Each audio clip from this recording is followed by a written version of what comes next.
Hi friends, എല്ലാവർക്കും നമസ്കാരം. നമ്മൾ ഇന്ന് ഡിസ്കസ് ചെയ്യാൻ പോകുന്നത് 10ാം ക്ലാസ്സിന്റെ സോഷ്യൽ സയൻസ് ചാപ്റ്റർ 2 ആണ്. അപ്പോ ഇതിനകത്ത് നമ്മളുടെ ക്ലാസ് ഹെഡിങ് ലോകം 20ാം നൂറ്റാണ്ടിൽ എന്നാണ്. കഴിഞ്ഞ ദിവസം നമ്മൾ ചാപ്റ്റർ 1 പഠിച്ചു. ചാപ്റ്റർ 2 ആണ് പഠിക്കുന്നത്, ലോകം 20ാം നൂറ്റാണ്ടിൽ. അപ്പൊ ഇതിനകത്ത് ആദ്യമായി നമുക്ക് പഠിക്കേണ്ടത് മുതലാളിത്തത്തിൽ നിന്ന് സാമ്രാജ്യത്വത്തിലേക്കുള്ള ഒരു തിരിവാണ്.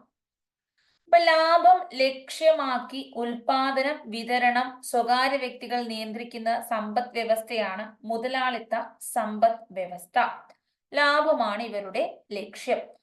അപ്പോൾ ഉൽപാദനമാണെങ്കിലും വിതരണമാണെങ്കിലും സ്വകാര്യ വ്യക്തികളുടെ കയ്യിലായിരിക്കും. ഇവർ ലാഭം ലക്ഷ്യമാക്കി സമ്പദ് വ്യവസ്ഥ മുന്നിട്ട് പോവുകയാണെങ്കിൽ ഇതിനെയാണ് മുതലാളിത്ത സമ്പദ് വ്യവസ്ഥ എന്ന് പറയുന്നത്. ഇത് നിലനിൽക്കുന്ന രാജ്യങ്ങളാണ് അമേരിക്ക, UK, ബ്രിട്ടൻ തുടങ്ങിയവ. വൻകിട വ്യവസായങ്ങളുടെ വരവ് മൂലധന നിക്ഷേപത്തിന്റെ വ്യാപ്തി വർദ്ധിപ്പിക്കുന്നു. ആഭ്യന്തര ആവശ്യത്തിന് വേണ്ടതിനേക്കാൾ കൂടുതൽ ഉൽപ്പന്നങ്ങൾ ഓരോ രാജ്യവും ഉൽപ്പാദിപ്പിക്കുന്നു. അപ്പോ ആഭ്യന്തര കമ്പോളം മാത്രം, അപ്പോൾ വേണ്ടതിനേക്കാളും കൂടുതൽ ഈ രാജ്യത്ത് എത്ര ജനങ്ങളുണ്ടോ അവർക്ക് വേണ്ട ഉൽപ്പന്നങ്ങളെക്കാൾ കൂടുതൽ ഇവിടെ ഉൽപ്പാദിപ്പിച്ചു വെച്ചേക്കുവാണ്. അപ്പൊ ഈ രാജ്യത്തിലെ ആളുകൾക്ക് വേണ്ടി മാത്രമല്ല, ഇത് മറ്റു രാജ്യങ്ങളിലേക്കും കൂടി അയച്ചു കൊടുത്താലേ ഈ സാധനങ്ങളൊക്കെ വിറ്റ് തീരുകയുള്ളൂ. അങ്ങനെ യൂറോപ്പില് വ്യാവസായിക രാജ്യങ്ങള് മത്സരത്തിന് കാരണമായി. ഏഷ്യ, ആഫ്രിക്ക, ലാറ്റിൻ അമേരിക്കൻ രാജ്യങ്ങൾ യൂറോപ്യൻ രാജ്യങ്ങൾക്ക് നേരത്തെ കച്ചവട ബന്ധങ്ങൾ ഉണ്ടായിരുന്നു. അപ്പൊ ഇവരെന്ത് ചെയ്യുന്നു? മറ്റു സ്ഥലങ്ങളിലേക്ക് ഇവരുടെ വ്യവസായങ്ങൾ വ്യാപിപ്പിക്കുന്നു. അങ്ങോട്ടൊക്കെ പോയി കച്ചവടങ്ങൾ നടത്തുന്നു. ഇവരുണ്ടാക്കുന്ന സാധനങ്ങൾ മറ്റു രാജ്യങ്ങളിൽ കൊണ്ടുപോയി വിറ്റഴിക്കുന്നു. അപ്പൊ യൂറോപ്യന്മാർ എന്ത് ചെയ്തു? കോളനികൾ ഉണ്ടാക്കി. തങ്ങളുടെ സാധനങ്ങൾ വിറ്റഴിക്കാനും തങ്ങളുടെ വ്യവസായങ്ങൾക്ക് വേണ്ട അസംസ്കൃത വസ്തുക്കൾ ചുളിവിൽ അടിച്ചെടുക്കാനും കോളനികൾ ഉണ്ടാക്കി. അങ്ങനെ പല രാജ്യങ്ങളെയും ഇവർ കോളനികളാക്കി മാറ്റി. ഇതിനെയാണ് കോളനി വൽക്കരണം എന്ന് പറയുന്നത്. അപ്പൊ ഈ യൂറോപ്യന്മാര്, ബ്രിട്ടീഷുകാര്, ഇവരൊക്കെ കോളനികൾ ഇവിടെയൊക്കെ വന്ന് നമ്മുടെ ഇന്ത്യയിലൊക്കെ വന്ന് ഉണ്ടാക്കി, അല്ലെ? ഏഷ്യയിലെ പല രാജ്യങ്ങളും കോളനികളാക്കി മാറ്റി. ചൈനയൊക്കെ അവരുടെ അണ്ടറിലായിരുന്നു. ഇത് എന്തിനു വേണ്ടിയായിരുന്നു എന്ന് ചോദിച്ചാൽ അവരുടെ ബിസിനസ് ലാഭത്തിന് വേണ്ടിയിട്ടായിരുന്നു. അവർ ഒരു വ്യാവസായിക രാഷ്ട്രമാണ്. അവർ വലുതാകാൻ വേണ്ടി, അവർക്ക് സാമ്പത്തികമായി ഉന്നത നിലയിലെത്തുന്നതിന് വേണ്ടിയിട്ടാണ് മറ്റു രാജ്യങ്ങളെ കോളനികളാക്കി മാറ്റുകയും അവർ ഭരണം നടത്തുകയും ചെയ്തത്. അപ്പൊ ഈ മുതലാളിത്തത്തിന്റെ ചൂഷണത്തിനെതിരെ സംഘടിത തൊഴിലാളി പ്രസ്ഥാനങ്ങൾ രൂപം കൊണ്ടു. അങ്ങനെ പലതരത്തിലുള്ള സമരങ്ങൾ, അതിന്റെ അടിസ്ഥാനത്തിലാണ് ഓരോ രാജ്യത്തു നിന്നും ഇവര് ഇറങ്ങിപ്പോകുന്നത്. അപ്പൊ കോളനികളിലേക്കുള്ള മൂലധന കയറ്റുമതിയുടെ ഘട്ടത്തെയാണ് സാമ്രാജ്യത്വം എന്ന് അറിയപ്പെടുന്നത്. കോളനികളിലേക്കുള്ള മൂലധന കയറ്റുമതിയുടെ ഘട്ടമാണ് സാമ്രാജ്യത്വം എന്ന് അറിയപ്പെടുന്നത്. അപ്പൊ ഒരു രാജ്യം മറ്റൊരു രാജ്യത്തിനു മേൽ സ്ഥാപിക്കുന്ന രാഷ്ട്രീയ, സാമ്പത്തിക, സാംസ്കാരിക ആധിപത്യം സാമ്രാജ്യത്വമാണ് എന്ന് പറയാം. അപ്പൊ നമ്മുടെ ഇന്ത്യയിലെ രാഷ്ട്രീയ കാര്യങ്ങള്, സാമ്പത്തിക കാര്യങ്ങള്, സാംസ്കാരിക ആധിപത്യ കാര്യങ്ങളൊക്കെ ആദ്യം പണ്ട് ബ്രിട്ടീഷുകാർ വന്ന് നിയന്ത്രിച്ചു. അപ്പൊ നമ്മള് ഒരു ബ്രിട്ടീഷ് സാമ്രാജ്യത്തിന്റെ അടിയിലായി പോയി. ഇതാണ് സാമ്രാജ്യത്വം എന്ന് പറയുന്നത്. നമുക്ക് സ്വന്തമായി കാര്യങ്ങൾ തീരുമാനിക്കുവാനോ നമ്മുടെ കാര്യങ്ങൾ ചർച്ച ചെയ്യാനോ ഒന്നും അവസരമില്ല. അവരുടെ അടിമയെ പോലെ നമ്മൾ നിൽക്കണം. ഇതിനെയാണ് സാമ്രാജ്യത്വം എന്ന് പറയുന്നത്. നിയമവ്യവസ്ഥ, ഭരണ സംവിധാനം, സൈനിക ശക്തി, ഇതൊക്കെ ഈ ഒരു സാമ്രാജ്യത്വ ശക്തികൾ ചൂഷണ വിധേയമാക്കുന്നു. അപ്പൊ സാമ്രാജ്യത്വം കോളനി രാജ്യങ്ങളെ എന്തൊക്കെ നടത്തി? സമ്പദ് വ്യവസ്ഥ തകർത്തു, ഭരണരീതി, നിയമവ്യവസ്ഥ മാറ്റിമറിക്കപ്പെട്ടു. അപ്പൊ ഇവിടെ നല്ലൊരു ഭരണരീതിയായിരുന്നു കാണും, അല്ലെങ്കിൽ ഇവിടെ നല്ലൊരു നിയമവ്യവസ്ഥയായിരുന്നു കാണും, ജനങ്ങൾക്ക് വേണ്ടിയിട്ടുള്ളതാണ്. പക്ഷെ അതെല്ലാം അവർക്ക് വേണ്ടിയിട്ട് ഈ ഏത് രാജ്യത്തിന്റെ കോളനിയാണോ അതിനു വേണ്ടി, ആ രാജ്യത്തിന്റെ നന്മയ്ക്ക് വേണ്ടി അവരങ്ങ് മാറ്റി എഴുതും. ഭക്ഷ്യവിളകൾ, പരമ്പരാഗതമായിട്ടുള്ള ഭക്ഷ്യവിളകൾക്ക് പകരം പൈസ കിട്ടുന്ന നാണ്യവിളകൾ കൃഷി ചെയ്യും. ദാരിദ്ര്യവും തൊഴിലില്ലായ്മയും വർദ്ധിച്ചു. പ്രകൃതി വിഭവങ്ങൾ കൊള്ളയടിക്കപ്പെട്ടു. കല, സാഹിത്യം, ഭാഷ, സംസ്കാരം, വിദ്യാഭ്യാസം ഇതൊക്കെ തകർത്തു. അപ്പൊ കോളനികളും സാമ്രാജ്യത്വ ഇങ്ങനത്തെ ശക്തികൾ ഇങ്ങനെ രൂപീകരിച്ചപ്പോൾ ആ ഒരു രാജ്യത്തെ, കോളനിയായി മാറിയ ആ രാജ്യത്തെ പൂർണ്ണമായും തകർത്ത് തരിപ്പണമാക്കുകയാണ്. എന്തിനു വേണ്ടിയിട്ടാണെന്ന് വെച്ചാൽ ഏത് രാജ്യമാണോ കോളനി സൃഷ്ടിച്ചത് ആ മെയിൻ രാജ്യത്തിന്റെ വ്യാവസായിക നേട്ടത്തിന് അല്ലെങ്കിൽ അവർക്ക് പണം ഉണ്ടാക്കുന്നതിന് വേണ്ടിയിട്ടാണ് ഇങ്ങനെ ചെയ്യുന്നത് എന്ന് നമുക്ക് മനസ്സിലാക്കാം. ഇനി നമ്മൾ ഒന്നാം ലോക മഹായുദ്ധത്തിലേക്ക് പോവുകയാണ്. ഇത് സാമ്രാജ്യത്വ ശക്തികൾ തമ്മിൽ തർക്കങ്ങൾ ഉണ്ടായതാണ് ലോകരാഷ്ട്രങ്ങളെ യുദ്ധത്തിലേക്ക് കൊണ്ടുവച്ചത്. അപ്പൊ ബ്രിട്ടീഷുകാർ മാത്രമാണോ മറ്റു രാജ്യങ്ങളിൽ വന്ന് കോളനികൾ സ്ഥാപിച്ചത്? അല്ല, ബ്രിട്ടീഷുകാർ, പോർച്ചുഗീസുകാർ, യൂറോപ്യന്മാർ മൊത്തത്തിൽ വന്നു അല്ലെ. ഡച്ചുകാര്, ഫ്രഞ്ചുകാര്, ഇങ്ങനെ പല രാജ്യക്കാര് പലര് വന്ന് മറ്റു രാജ്യങ്ങളിൽ കോളനികൾ സ്ഥാപിച്ചു. അങ്ങനത്തെ കോളനികൾ സ്ഥാപിക്കപ്പെട്ടവരെ സാമ്രാജ്യത്വ ശക്തികൾ എന്ന് വിളിക്കാം. ഈ യൂറോപ്യൻ രാജ്യങ്ങൾ തമ്മിൽ കോളനികൾക്ക് വേണ്ടി മത്സരം നടന്നു. അങ്ങനെ ഇവർ ശത്രുക്കളായി പരസ്പരം അടിയിടാനും യുദ്ധം ചെയ്യാനും തുടങ്ങി. ഇങ്ങനെയാണ് രണ്ട് സൈനിക സഖ്യങ്ങൾ രൂപീകരിക്കപ്പെടുന്നത്. ത്രികക്ഷി സഖ്യം, ട്രിപ്പിൾ അലയൻസും ത്രികക്ഷി സൗഹാർദ്ദവും രൂപീകരിച്ചു. ട്രിപ്പിൾ എൻഡന്റ്, വെരി ഇമ്പോർട്ടന്റ് PSC ചോദ്യം ഇവിടെയാണ്. ഒന്നാം ലോക മഹായുദ്ധ സമയത്ത് നിലവിൽ വന്ന രണ്ട് സഖ്യങ്ങൾ ഏതൊക്കെയാണ്? ഒന്ന് ത്രികക്ഷി സഖ്യം, മറ്റൊന്ന് ത്രികക്ഷി സൗഹാർദ്ദം. അപ്പൊ അടുത്ത PSC ക്വസ്റ്റ്യൻ, ത്രികക്ഷി സഖ്യത്തിലെ രാജ്യങ്ങൾ, ത്രികക്ഷി സൗഹാർദ്ദത്തിലെ രാജ്യങ്ങൾ ചോദിച്ചിട്ടുള്ള ചോദ്യങ്ങളാണ്. ത്രികക്ഷി സഖ്യത്തിലെ രാജ്യങ്ങളാണ് ജർമ്മനി ഉണ്ട്, ആസ്ട്രിയ ഉണ്ട്, ഇറ്റലി ഉണ്ട്. Germany, Austria, Italy. ഇനി ത്രികക്ഷി സൗഹാർദ്ദം, സൗഹാർദ്ദം എന്ന് പറയുമ്പോൾ ഫ്രണ്ട്സ് ആണ് എന്ന് ഓർക്കുക. ഫ്രണ്ട്സ് എന്ന് എഴുതുമ്പോൾ FRIEND അല്ലേ? ഐ മിസ്സിംഗ് ആണ്. F France, R Russia, E England. ഈ മൂന്ന് രാജ്യങ്ങളാണ് ഫ്രണ്ട്ഷിപ്പ്, ത്രികക്ഷി സൗഹാർദ്ദം. ത്രികക്ഷി സഖ്യമാണെങ്കിലോ ഗെയിം. ഓക്കെയാണ്. ഇനി നിങ്ങൾക്ക് അജി എന്ന് ഓർത്തു വെക്കാം, അഗി, അജി എന്നൊക്കെ വേണമെങ്കിൽ ഓർത്തു വെക്കാം. ത്രികക്ഷി സഖ്യം Austria, Hungary, Germany and Italy. ഇനി കുറച്ച് കഴിഞ്ഞപ്പോ, തുടക്കത്തില് ഈ ഇറ്റലി ത്രികക്ഷി സഖ്യത്തിലായിരുന്നെങ്കിൽ കുറച്ച് കഴിയുമ്പോൾ ഈ ഫ്രണ്ട്സ് കംപ്ലീറ്റ് ആവണമെങ്കിൽ ഒരു ഐ വേണ്ടേ? ത്രികക്ഷി സൗഹാർദ്ദത്തിലേക്ക് ഇറ്റലി അങ്ങ് ചാടും. ഇറ്റലി കാല് മാറി. ഇറ്റലി കുറച്ച് കഴിയുമ്പോൾ എവിടെ എത്തി? ത്രികക്ഷി സൗഹാർദ്ദത്തിലെത്തി. ക്ലിയർ ആണ്. ഇനി നമ്മൾ പറയാൻ പോകുന്നത്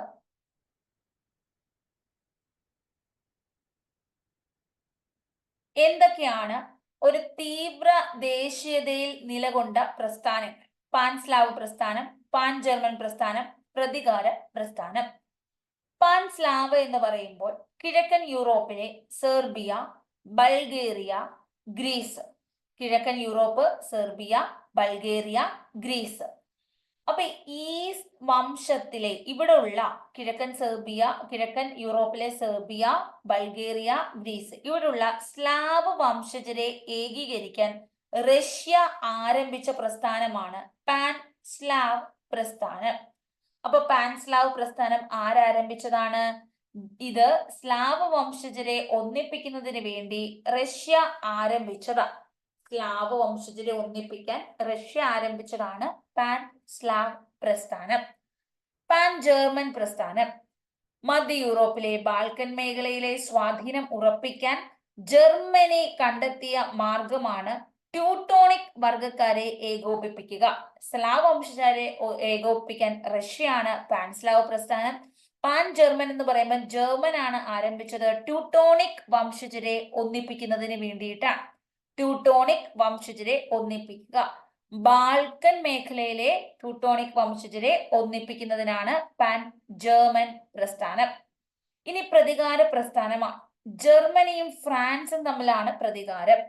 1871 ജർമ്മനി ഫ്രാൻസിന്റെ പക്കലിൽ നിന്ന്, അപ്പൊ ജർമ്മനി ആരുടെയും വാങ്ങിച്ചത്? ജർമ്മനി ഫ്രാൻസിന്റെ പക്കലിൽ നിന്ന് അൽസൈസ്, ലൊറൈൻ ഈ പ്രദേശങ്ങൾ കൈവശപ്പെടുത്തി. അപ്പൊ ഇത് തിരികെ പിടിക്കണം. അപ്പൊ ഫ്രാൻസിന്റെ നേതൃത്വത്തിൽ ആരംഭിച്ചതാണ് പ്രതികാര പ്രസ്ഥാനം. ആരാണ് ആരംഭിച്ചത്? ഫ്രാൻസ് ആണ് പ്രതികാര പ്രസ്ഥാനം ആരംഭിച്ചത്. ഫ്രാൻസ് ആണ് പ്രതികാര പ്രസ്ഥാനം ആരംഭിച്ചത്. ജർമ്മനി തങ്ങളുടെ കയ്യിൽ നിന്ന് വാങ്ങിച്ചുകൊണ്ട് പോയ അൽസൈസ്, ലൊറൈൻ ഈ പ്രദേശങ്ങൾ തിരികെ പിടിക്കുന്നതിനാണ് പ്രതികാര പ്രസ്ഥാനം കൊണ്ടുവന്നത്. ഇനി സാമ്രാജ്യത്വ രാഷ്ട്രങ്ങളുടെ പ്രതിസന്ധികളാണ്. ഒന്ന് മൊറോക്കൻ പ്രതിസന്ധി, മറ്റൊന്ന് ബാൽക്കൻ പ്രതിസന്ധി. 1904 ബ്രിട്ടൻ ഫ്രാൻസ് തമ്മിൽ രഹസ്യസന്ധിയാണ് ആഫ്രിക്കയിലെ രാജ്യമായ മൊറോക്കോ ഫ്രാൻസിന്റെ ആധിപത്യം ബ്രിട്ടൻ അംഗീകരിച്ചു. അപ്പൊ ബ്രിട്ടനും ഫ്രാൻസും കൂടെ ഒരു രഹസ്യസന്ധി ഒപ്പിടുകയാണ്. ആഫ്രിക്കയുടെ കയ്യിലിരിക്കുന്ന രാജ്യമാണ് മൊറോക്കോ. ആരുടെ കയ്യിലിരിക്കുന്ന രാജ്യമാണ്? ആഫ്രിക്കയുടെ കയ്യിലിരിക്കുന്ന രാജ്യമാണ്. ഈ ആഫ്രിക്കയുടെ കയ്യിലിരിക്കുന്ന രാജ്യത്തെ ആർക്ക് കൊടുക്കുന്നു? ബ്രിട്ടൻ ഫ്രാൻസിന് കൊടുക്കുന്നു. ഫ്രാൻസിന് അങ്ങ് കൈമാറുകയാണ്. അപ്പോ ബ്രിട്ടനും ഫ്രാൻസും കൂടെ മാത്രം ഇത് തീരുമാനിക്കുകയാണ്. അവരുടെ കയ്യിലിരിക്കുന്നതാണോ? അല്ല, ആഫ്രിക്കയുടെ കയ്യിലിരിക്കുന്നത്. അപ്പൊ ഇവര് കോളനിയാക്കി വെച്ചേക്കുന്നത് കൊണ്ടാണ് ഇവർ തമ്മിൽ ഇരുന്നങ്ങ് തീരുമാനിക്കുന്നത്.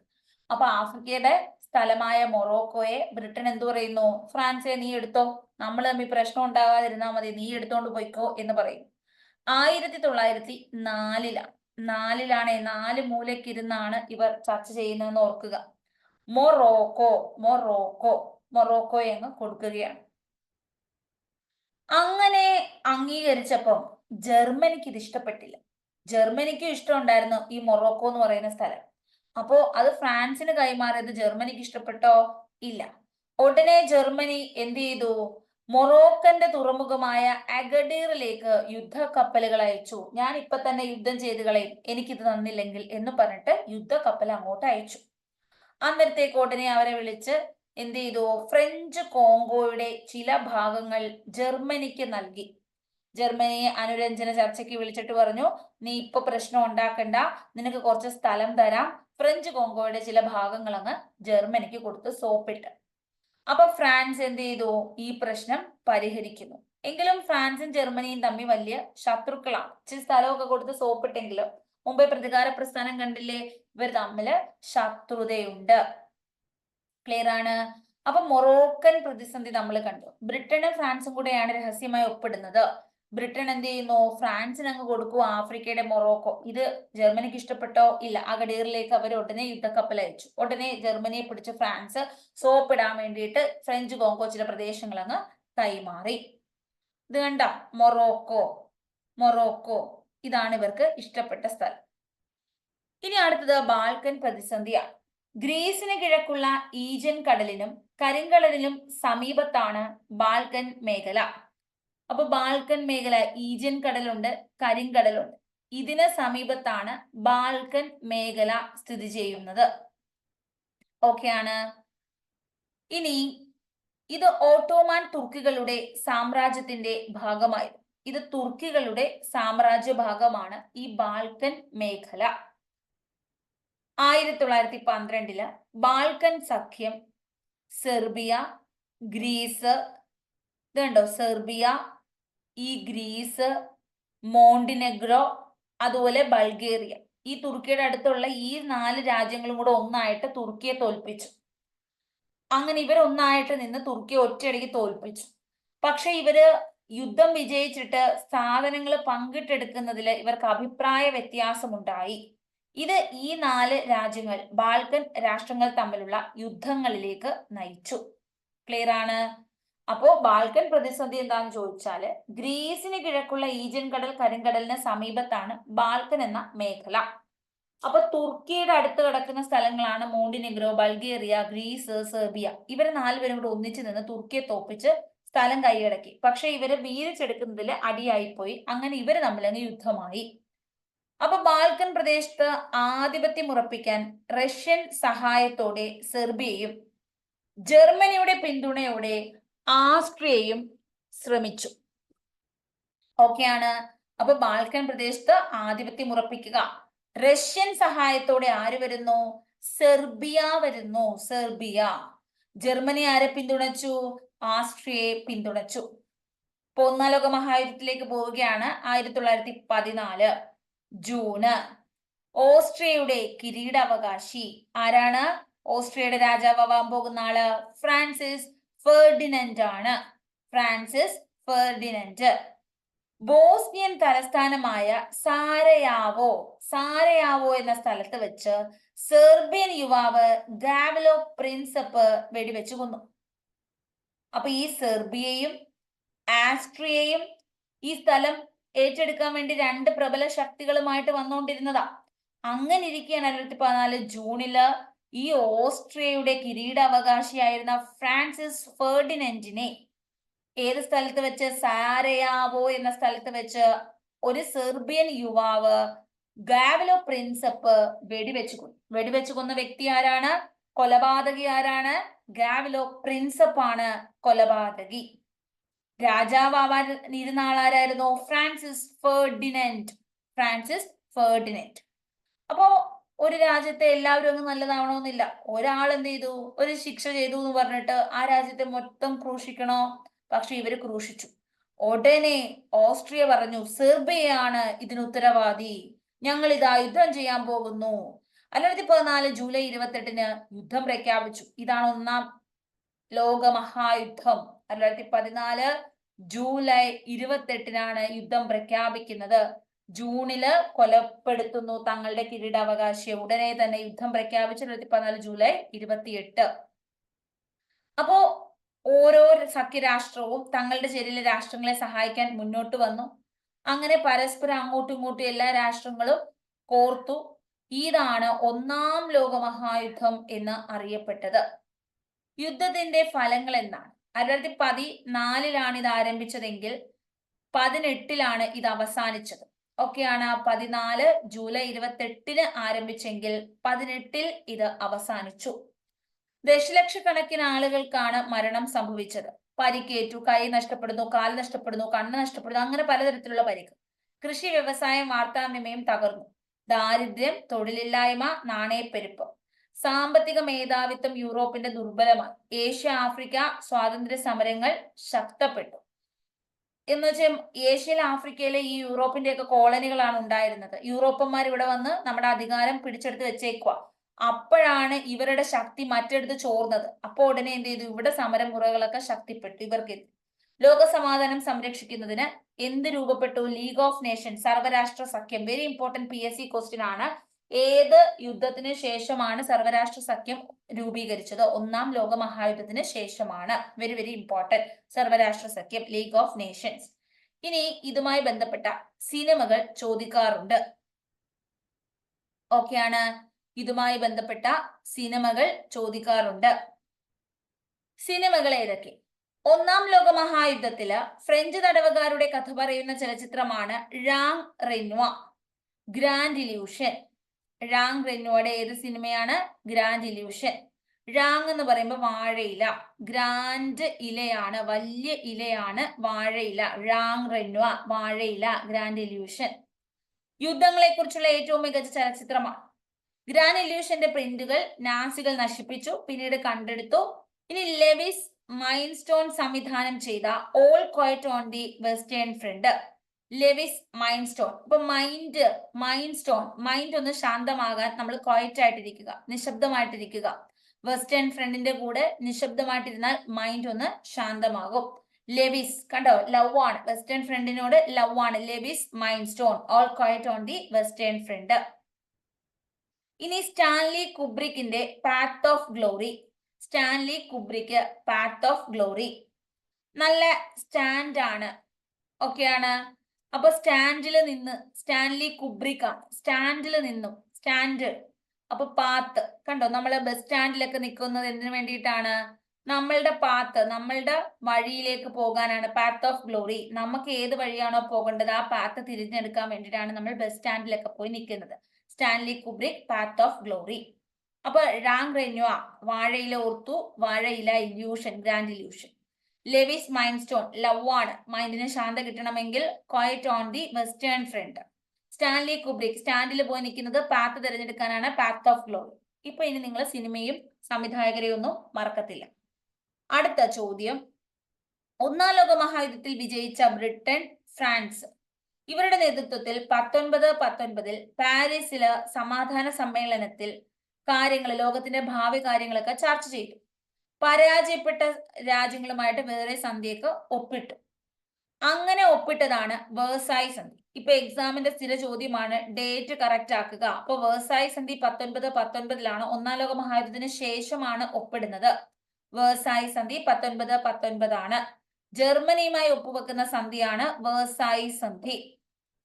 ജർമ്മനിയുടെ കോളനികൾ മുഴുവനും ആര് വീതിച്ചെടുക്കുന്നു? സഖ്യകക്ഷികള് വീതിച്ചെടുക്കുന്നു. ജർമ്മനി യുദ്ധ നഷ്ട പരിഹാരമായിട്ട് വൻതുക ജർമ്മനി സഖ്യകക്ഷികൾക്ക് കൊടുത്തു. അവര് പരസ്പരം വീതിച്ചെടുത്തു. വേഴ്സായി സന്ധി ആരുമായിട്ട് ഒപ്പിട്ടു? സഖ്യകക്ഷികൾ ജർമ്മനിയുമായിട്ട് ഒപ്പിട്ടതാണ് 1919. ജർമ്മനിക്ക് തന്നെ യുദ്ധക്കുറ്റവും കൊടുത്തു. ഇനി സാമ്പത്തിക മാന്ദ്യമാണ്. ഒന്നാം ലോക മഹായുദ്ധം വലിയ പ്രശ്നങ്ങൾ ഇല്ലാതെ വന്ന ഒരു രാജ്യമാണ് അമേരിക്ക. കാര്യം അമേരിക്ക എന്ത് ചെയ്തു? ഈ യുദ്ധത്തിൽ പങ്കെടുത്തില്ല. അങ്ങനെ അമേരിക്ക ഒരു പുതിയ സാമ്പത്തിക ശക്തിയായിട്ട് ഉയർന്നു വന്നു.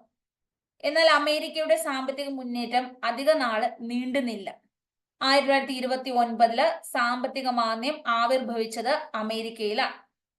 യുദ്ധം പാപ്പരാക്കിയ ജനങ്ങൾക്ക് സാധനങ്ങൾ വാങ്ങാൻ പറ്റിയില്ല. ഉൽപ്പന്നങ്ങൾ വിറ്റഴിക്കാതെ ഫാക്ടറികളിൽ കെട്ടിക്കിടന്നു. അമേരിക്കയിൽ നിന്നെടുത്ത വായ്പകൾ തിരിച്ചടയ്ക്കുന്നതിൽ യൂറോപ്യൻ രാജ്യങ്ങൾ വീഴ്ച വരുത്തി. ബാങ്കുകൾ തകർന്നു, പണപ്പെരുപ്പമുണ്ടായി, തൊഴിലില്ലായ്മ, ദാരിദ്ര്യമൊക്കെ രൂക്ഷമായി. അപ്പോ ഈ ഒരു സാമ്പത്തിക പ്രതിസന്ധി കണ്ടത് അമേരിക്കയിലാണ്. അമേരിക്ക വലിയ ശക്തിയായിട്ട് വന്നതായിരുന്നു. പെട്ടെന്നാണ് സാമ്പത്തിക മാന്ദ്യം ഇവർക്ക് പണി കിട്ടിയത്. അപ്പൊ എക്സാമിന്റെ ചോദ്യം, കറുത്ത വ്യാഴാഴ്ച എന്നറിയപ്പെടുന്ന date 1929 October 24. Very very important. 1929 October 24. New York ഓഹരി കമ്പോളത്തിലുണ്ടായ തകർച്ചയാണ് കറുത്ത വ്യാഴാഴ്ച എന്ന് അറിയപ്പെടുന്നത്. 1929 ഒക്ടോബർ 24 ന്യൂയോർക്ക് ഓഹരി കമ്പോളത്തിലുണ്ടായ തകർച്ചയാണ് കറുത്ത വ്യാഴാഴ്ച എന്ന് അറിയപ്പെടുന്നത്.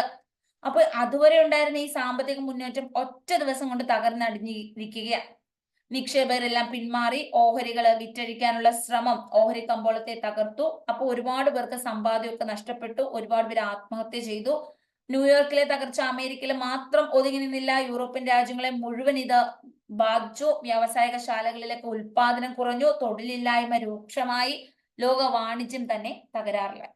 അപ്പൊ ഒരു രാജ്യത്ത് ഒരു തകരാറ് വരുമ്പോൾ മൊത്തത്തിൽ അത് വ്യാപിക്കും. സാമ്പത്തിക മാന്ദ്യം, അതായത് ഈ അമേരിക്ക ആണെങ്കിൽ ഒന്നാം ലോക മഹായുദ്ധത്തിൽ നിന്നും പങ്കെടുത്തില്ല. അപ്പൊ ഇവരിവിടെ എന്ത് ചെയ്തു? ഇവരിവിടെ ബാക്കിയുള്ള പൈസ ആവശ്യമുള്ള രാജ്യങ്ങൾക്കൊക്കെ പൈസ ഒക്കെ കടം കൊടുത്തു. എന്നിട്ട് ഇവരെന്ത് ചെയ്തു? ഇവരിഷ്ടം പോലെ പ്രോഡക്ട്സ് ഒക്കെ ഉണ്ടാക്കി ഇങ്ങനെ നിൽക്കാണ്. പക്ഷെ ഇവരുടെ ഈ പ്രോഡക്റ്റ് ഒന്നും വാങ്ങിക്കാൻ ഒരു രാജ്യത്തിന്റെ കയ്യിലും പൈസ ഇല്ലായിരുന്നു. പിന്നെ ഇവർ ഈ കടം കൊടുത്തവരൊക്കെ തിരിച്ചു കൊടുത്തോ? അതിന്റെ പലിശയും പൈസയും ഒന്നും കൊടുത്തുമില്ല. അപ്പൊ ഉള്ള പൈസ എല്ലാം മറ്റവർക്ക് കൊടുത്തു. ബാക്കി കുറെ എണ്ണം പ്രോഡക്റ്റും ആക്കി വെച്ചു. അവസാനം ഇവരുടെ കയ്യിൽ വല്ല പൈസ ഉണ്ടോ? ഇവർ വിചാരിച്ച് ഇപ്പൊ വലിയ ലാഭം കൊയ്യാം. ഇവർക്കൊന്നും ബാക്കിയുള്ളവരൊന്നും പ്രോഡക്റ്റ് ഉണ്ടാക്കുന്നില്ലല്ലോ. കാര്യം ഇവരുടെ എല്ലാം കൊണ്ടുപോയി വിൽക്കാം എന്നിവർ വിചാരിച്ചു. ബാക്കി ആരുടെയും കയ്യിൽ പ്രോഡക്റ്റ് ഇല്ല. അവർ യുദ്ധം ചെയ്തുകൊണ്ടിരിക്കുകയാണ്. പക്ഷെ ആർക്കും വാങ്ങിക്കാൻ പൈസ ഇല്ലായിരുന്നു. അങ്ങനെ ഇവർ പണി കിട്ടി. അങ്ങനെയാണ് അമേരിക്കക്ക് എന്ത് സംഭവിച്ചത്? തകർച്ചയുണ്ടായത്.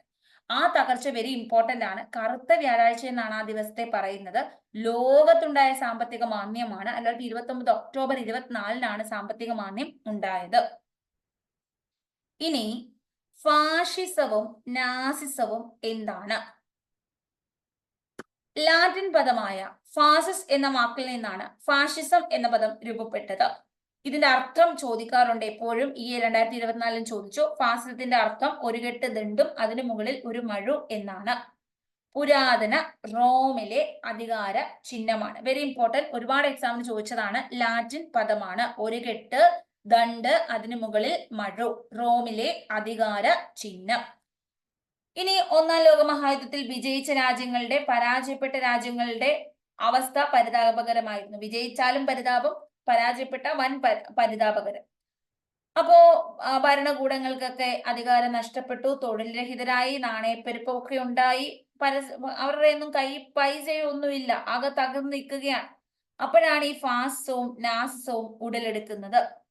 ഫാസിസം എന്ന് വെച്ചാൽ ജനാധിപത്യത്തോട് വിരോധമാണ്. സോഷ്യലിസത്തോട് ഇതിന് എതിർപ്പാണ്. രാഷ്ട്രത്തെ മഹത്വവൽക്കരിക്കലാണ് ഇവരുടെ ലക്ഷ്യം. വംശമഹിമയാണ് ഉയർത്തിപ്പിടിച്ചത്. ഇനി യുദ്ധത്തെ മഹത്വവൽക്കരിക്കുന്നു. തീവ്ര ദേശീയതയൊക്കെ പ്രചരിപ്പിച്ചുകൊണ്ട് യുദ്ധം അടിപൊളിയാണ് എന്ന് പറയുന്നു. ഭൂതകാലം, പണ്ടുള്ള കാലം അടിപൊളിയായിരുന്നു. കലാ സാഹിത്യം വിദ്യാഭ്യാസത്തിലൂടെയൊക്കെ ആശയപ്രചരണം നടത്തി. സൈനിക സ്വേച്ഛാധിപത്യം രാഷ്ട്രീയ എതിരാളികളെ, അതായത് സൈനിക സ്വേച്ഛാധിപത്യം എന്ന് വെച്ചാൽ തന്റെ എതിരായിട്ട് പറയുന്ന ആരുണ്ടോ അവരെ പിടിച്ച് അന്നേരെ കൊന്നുകളയുകയാണ്. ആരാണ് ഫാസിസത്തിന്റെ നേതാവ്? മുസോളിനി. എക്സാമിന്റെ ഒരു ചോദ്യമാണിത്. പുരുഷന് യുദ്ധം, സ്ത്രീക്ക് മാതൃത്വം എന്ന പോലെയാണ്. ഇത് പറഞ്ഞത് ആര്? മുസോളിനി. തിലകം പറയത്തില്ലേ, കണ്ണൂർ ജയിൽ ആണുങ്ങൾക്കുള്ളതാടാ മക്കളേന്ന്. അതുപോലെയാണ് പുരുഷന് യുദ്ധം സ്ത്രീയുടെ മാതൃത്വം പോലെയാണ്, വലിയ പ്രശ്നമൊന്നുമില്ല, സിമ്പിൾ സാധനമാണെന്നാണ് മുസോളിനി പറഞ്ഞത്. അപ്പൊ ഇത് ആരാ പറഞ്ഞത്? പലർക്കും കൺഫ്യൂഷൻ വരും, ഇത് മുസോളിനി ആണോ ഹിറ്റ്ലർ ആണോ പറഞ്ഞത് എന്നാണ് കൺഫ്യൂഷൻ. അപ്പൊ മാതൃത്വത്തിൽ മായുണ്ട്, മുസോളിനിയിൽ മായുണ്ട്. സ്ത്രീയാണ്, അത് മുസോളിനിയിൽ സായില്ലേ, ഹിറ്റ്ലറിന് ഈ മായോ സായോ ഉണ്ടോ? അപ്പൊ മുസോളിനി, അങ്ങനെ നമുക്ക് ഓർത്തു വെക്കാം. ക്ലിയർ ആണ്? മായും സായും ഒക്കെ ഉണ്ട്, മുസോളിനിയാണ് ഇങ്ങനെ പറഞ്ഞത്. ക്ലിയർ ആണ്? അടുത്തത് നമ്മൾ പറയാൻ പോകുന്നത്, ഒന്നാം ലോക മഹായുദ്ധം ആരംഭിച്ചപ്പോൾ ത്രികക്ഷി സഖ്യത്തിലായിരുന്ന ഇറ്റലി അവസാനം ആയപ്പോഴത്തേക്ക് അങ്ങോട്ട് പോയി, വിജയിച്ചവരുടെ സഖ്യത്തിലോട്ട് പോയി, ത്രികക്ഷി സൗഹാർദ്ദത്തിലേക്ക് പോയി. നമ്മൾ ഇത് പറഞ്ഞില്ലായിരുന്നോ, ത്രികക്ഷി സൗഹാർദ്ദത്തിലേക്ക് പോയെന്ന്? ഒന്നാം ലോക യുദ്ധം ആരംഭിച്ചപ്പോൾ ത്രികക്ഷി സഖ്യത്തിലായിരുന്ന ഇറ്റലി യുദ്ധം തുടരവേ ബ്രിട്ടന്റെയും ഫ്രാൻസിന്റെയും പക്ഷത്തേക്ക് കൂറുമാറി. അങ്ങനെ യുദ്ധം അവസാനിക്കുമ്പോൾ ഇറ്റലി വിജയിച്ചവരുടെ പക്ഷത്തായി. നമ്മൾ ഓൾറെഡി പറഞ്ഞിരുന്നു, ഇറ്റലി തുടക്കത്തില് ആരുടെ കൂടെയായിരുന്നു? ത്രികക്ഷി സഖ്യത്തിലായി. കുറച്ചു കഴിഞ്ഞപ്പോഴത്തേക്ക് ഇറ്റലി ത്രികക്ഷി സൗഹാർദ്ദത്തിലേക്ക് വന്നു. ഈ വിജയിച്ചവരുടെ കൂട്ടത്തിൽ വന്നെങ്കിലും ഇറ്റലിക്ക് കാര്യമായ നേട്ടങ്ങളൊന്നും ലഭിച്ചില്ല. യുദ്ധാനന്തര കാലത്തെ വ്യവസായങ്ങളുടെ തകർച്ച, തൊഴിലില്ലായ്മ, നികുതി വർധനവ്, പണപ്പെരുപ്പം ഇങ്ങനെ ജനങ്ങളെ ഭരണകൂടത്തിൽ നിന്ന് അകറ്റി. രാജ്യം സോഷ്യലിസ്റ്റ് വിപ്ലവത്തിലേക്ക് പോകുമോ എന്ന ഭയം ഫാസിസത്തെ പിന്തുണയ്ക്കാൻ സമ്പന്നരെ പ്രേരിപ്പിക്കുന്നു. അപ്പൊ ഇറ്റലിയിൽ അധികാരത്തിലെത്തിയ മുസോളിനി രാഷ്ട്രീയ സാമ്പത്തിക മേഖലകളിൽ സ്വേച്ഛാധിപത്യപരമായ നടപടികൾ കൈക്കൊണ്ടു. അക്രമം, ഹിംസ മാർഗമാണ് ഇവർ സ്വീകരിച്ചത്. സോഷ്യലിസ്റ്റ്, തൊഴിലാളി, കർഷക നേതാക്കൾ ഇവരെയൊക്കെ ശത്രുക്കളായിട്ട് ഇവർ പ്രഖ്യാപിച്ചു. ആരെയും കൊന്നെടുക്കുക, സ്വന്തം നേട്ടം കൈക്കൊള്ളുക, ഇതായിരുന്നു ഇവരുടെ നടപടി. ഫാസിസ്റ്റ് പാർട്ടി എതിർത്തവരെല്ലാം വധശിക്ഷയ്ക്ക് വിധിച്ചു. പ്രാചീന റോമ സാമ്രാജ്യത്തിന്റെ പുനഃസ്ഥാപനമായിരുന്നു മുസോളിനിയുടെ ലക്ഷ്യം. റോമ സാമ്രാജ്യത്തിന്റെ പുനഃസ്ഥാപനമായിരുന്നു മുസോളിനി ലക്ഷ്യം വെച്ചത്. അതിന്റെ ഭാഗമായിട്ട് പ്രാചീന റോമൻ ഭരണത്തിന്റെ പല മുദ്രകളും അദ്ദേഹം സ്വീകരിച്ചു. ഇദ്ദേഹം കരിങ്കുപ്പായക്കാർ, ബ്ലാക്ക് ഷർട്ട്സ് എന്ന സൈനിക വിഭാഗത്തെ ഉപയോഗിച്ച് എതിരാളികളെ അടിച്ചമർത്തി.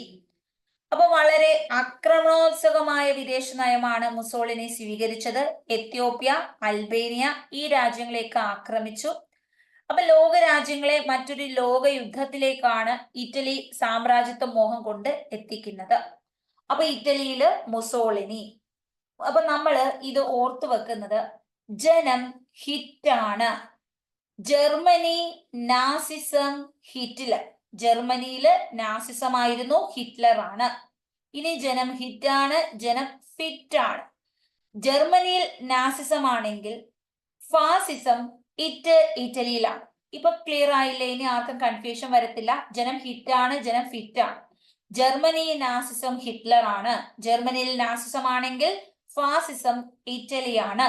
അപ്പോ നാസിസം ഹിറ്റ്ലർ ആണെങ്കിൽ പിന്നെ ഫാസിസം ഇറ്റലിയിലെ നേതാവ് ആരാണ്?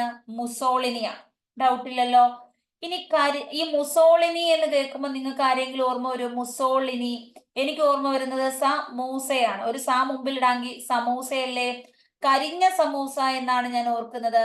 കരിഞ്ഞ സമൂസ എന്ന് വെച്ചാൽ ഈ മുസോളിനിയുടെ ഫാസിസ്റ്റുകാരുടെ അവരുടെ ഒരു സംഘം, സൈനിക വിഭാഗമാണ് കരിങ്കുപ്പായക്കാർ. കരിഞ്ഞ സമൂസ, കരിഞ്ഞ സമൂസ. അപ്പൊ ഇനിയെല്ലാം ക്ലിയർ അല്ലേ? അടുത്തത് മെറ്റിയോറ്റി. ഇറ്റലിയിലെ പ്രമുഖ സോഷ്യലിസ്റ്റ് ചിന്തകനായിരുന്നു മെറ്റിയോറ്റി. ഫാസിസ്റ്റുകളുടെ പ്രവർത്തനങ്ങളെ സാധാരണക്കാരന് അദ്ദേഹം വ്യക്തമാക്കി കൊടുത്തു. സ്വതന്ത്രമായ എഴുത്തിലൂടെയും പ്രസംഗത്തിലൂടെയും ഫാസിസ്റ്റ് വിരുദ്ധത പ്രകടിപ്പിച്ച മെറ്റിയോറ്റി ഫാസിസ്റ്റുകൾ തെരുവിൽ വെച്ച് പിടികൂടി വധിച്ചു. ഫാസിസ്റ്റുകള് തെരുവിൽ വെച്ച് പിടികൂടി വധിച്ചു. അപ്പൊ ഈ മെറ്റിയോറ്റിയെ ആരാണ് വധിച്ചത്? മെറ്റിയോറ്റിയെ ഫാസിസ്റ്റുകളാണ് വധിച്ചത്. ഇറ്റലിയിലെ ഒരു സോഷ്യലിസ്റ്റ് ചിന്തകനായിരുന്നു ഈ മെറ്റിയോറ്റി. ഫാസിസ്റ്റുകളുടെ പ്രവർത്തനങ്ങളെ സാധാരണക്കാരന് അദ്ദേഹം വ്യക്തമാക്കി കൊടുത്തു. അദ്ദേഹം പറഞ്ഞു, ഈ ഒരു പ്രവർത്തനം നല്ലതിനല്ല, ഇത് പ്രശ്നങ്ങൾ ഉണ്ടാക്കും. സാധാരണക്കാർക്ക് അദ്ദേഹം കാര്യങ്ങളൊക്കെ വ്യക്തമാക്കി കൊടുത്തു. ഫാസിസ്റ്റുകളുടെ രീതി എന്താണ്? ആരെതിർക്കുന്നു അവരെ കൊല്ലുക, അതാണ് അവരുടെ രീതി. അദ്ദേഹം സ്വതന്ത്രമായ എഴുത്ത് പ്രസംഗത്തിലൂടെയൊക്കെ ഫാസിസ്റ്റ് വിരുദ്ധത പ്രഖ്യാപിച്ചു, അത് പ്രകടിപ്പിക്കുകയും സാധാരണക്കാരിലേക്ക് എത്തിക്കുകയും ചെയ്തു. ഉടനെ മെറ്റിയോജിയെ തെരുവിൽ വെച്ച് തന്നെ പിടികൂടി ഈ ഫാസിസ്റ്റുകള് വധിച്ചു. ഇനി നമ്മൾ ഹിറ്റ്ലറിന്റെ നാസിസത്തിലേക്ക് പോകുകയാണ്. അപ്പോ ഫാസിസത്തിന്റെ ജർമ്മൻ പതിപ്പാണ് നാസിസം. രണ്ട് ഇതുപോലെ തന്നെ സ്വേച്ഛാധിപത്യമായിട്ടുള്ള ഭരണമാണ്. നാസി പാർട്ടിയുടെ നേതാവാരായിരുന്നു? അഡോൾഫ് ഹിറ്റ്ലർ ആണ്. ജർമ്മനിലാണ് ഇദ്ദേഹം അധികാരം കയ്യേറിയത്. ഒന്നാം ലോക യുദ്ധാനന്തരം ജർമ്മനിയുടെ മേൽ അടിച്ചേൽപ്പിച്ച സന്ധി ഏതാണ്? വേഴ്സായി സന്ധി. 1919 ഒപ്പിട്ടത് നമ്മൾ പഠിച്ചില്ലേ? വെരി ഇമ്പോർട്ടന്റ് ആണ് ആ സന്ധി. സാമ്പത്തിക തകർച്ച, പണപ്പെരുപ്പം, ജർമ്മൻ ഭരണകൂടത്തിന്റെ പരാജയവും രാഷ്ട്രീയ അസ്ഥിരതയും. ഇനി എക്സാമിന് ചോദിക്കുന്ന ഒരു കാര്യം കൂടി പറയാം. ആൻ ഫ്രാങ്കിന്റെ ഡയറി കുറിപ്പുകൾ എക്സാമിന്റെ സ്ഥിരം ചോദ്യമാണ്. നാസി ഭരണകാലത്ത് ജൂതവേട്ട, ജൂതന്മാര് ഈ ആളുകളെ പിടിച്ച് വധിക്കുന്ന രീതി, അനുഭവ വിവരണം ആൻ ഫ്രാങ്കിന്റെ ഡയറി കുറിപ്പുകളിലുണ്ട്. നാസി വാഴ്ചക്കാലത്ത് ജർമ്മനിയിൽ നിന്ന് ആൻ ഫ്രാങ്കിന്റെ കുടുംബം ഒളിച്ചു കടന്നു. എന്നാൽ നാസികളുടെ പിടിയിൽ അകപ്പെട്ട ആൻ ഫ്രാങ്കിനെയും സഹോദരിയെയും കൊല്ലുകയാണ് ചെയ്യുന്നത്. ഔഷ്വിറ്റ്സ് എന്ന് പറയുന്ന കോൺസെൻട്രേഷൻ ക്യാമ്പിലാണ് അടച്ചത്, എന്നിട്ട് അവിടെ വെച്ച് കൊല്ലുകയാണ്. അപ്പൊ അന്ന് എഴുതിയ ഡയറി കുറിപ്പാണ് പിന്നീട് കണ്ടെത്തുകയും അത് പ്രസിദ്ധമാവുകയും ചെയ്തത്. ആൻ ഫ്രാങ്കിന്റെ ഡയറി കുറിപ്പുകൾ ജർമ്മനിയിലെ ഹിറ്റ്ലറിന്റെ ഈ ഒരു ജൂതവേട്ടയെ കുറിച്ചാണ് പരാമർശിക്കുന്നത്. അപ്പോ ഹിറ്റ്ലർ നാസിസം അല്ലെ, നാസിസത്തിന്റെ ആളാണ് ഹിറ്റ്ലർ. സോഷ്യലിസ്റ്റ് കമ്മ്യൂണിസ്റ്റുകളെ ഒക്കെ കൊന്നൊടുക്കിയ വ്യക്തിയാണ്. ഇനി ഇദ്ദേഹം എന്ത് ചെയ്തു? കോൺസെൻട്രേഷൻ ക്യാമ്പുകൾ സ്ഥാപിച്ചു. എന്നിട്ട് അവിടെ വെച്ച് ജൂതരെ കൂട്ടക്കൊല ചെയ്തു. ഈ കൂട്ടക്കൊല ചെയ്യുന്നതിനെ ഹോളോകാസ്റ്റ് എന്ന് വിളിക്കുന്നു. അപ്പോ ജർമ്മനിയിലെ നാസിസത്തിന്റെ നേതാവായ ഹിറ്റ്ലർ ജൂതന്മാരെ കൂട്ടത്തോടെ കൊന്നൊടുക്കും. ഇവർ ജൂതന്മാരെ കണ്ടാല് ഒരു കോൺസെൻട്രേഷൻ ക്യാമ്പിലേക്ക് മാറ്റും. കണ്ട, ആൻ ഫ്രാങ്കിനെ ഔഷ്വിറ്റ്സ് എന്ന കോൺസെൻട്രേഷൻ ക്യാമ്പിലാണ് അടച്ചത്. എന്നിട്ട് കൂട്ടത്തോടെ പിടിച്ച് കൊല്ലും. ഇതിനുവേണ്ടി ഇവർ നടത്തിയ സൈന്യമാണ് തവിട്ടുകുപ്പായക്കാർ. തവിട്ടുകുപ്പായക്കാർ, ബ്രൗൺ ഷർട്ട്സ് ആരുടേതാണ്? നമ്മുടെ ഹിറ്റ്ലറുടേതാണ്. ഇനി ഗസ്റ്റപ്പോ എന്ന് പറയുന്ന ഒരു രഹസ്യ സംഘത്തിനും രൂപം നൽകി. ഗസ്റ്റപ്പോ എന്ന് പറയുന്ന ഒരു രഹസ്യ സംഘത്തിനും എന്ത് ചെയ്തു? രൂപം നൽകി.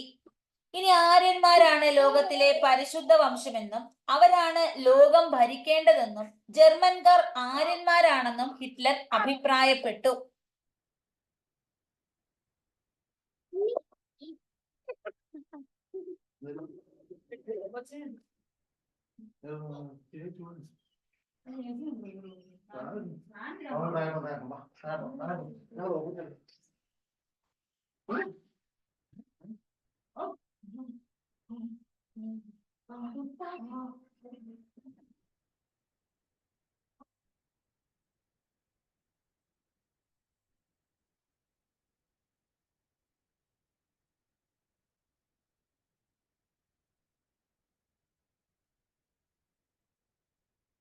ഗസ്റ്റപ്പോ എന്ന രഹസ്യ സംഘത്തിന് രൂപം നൽകി.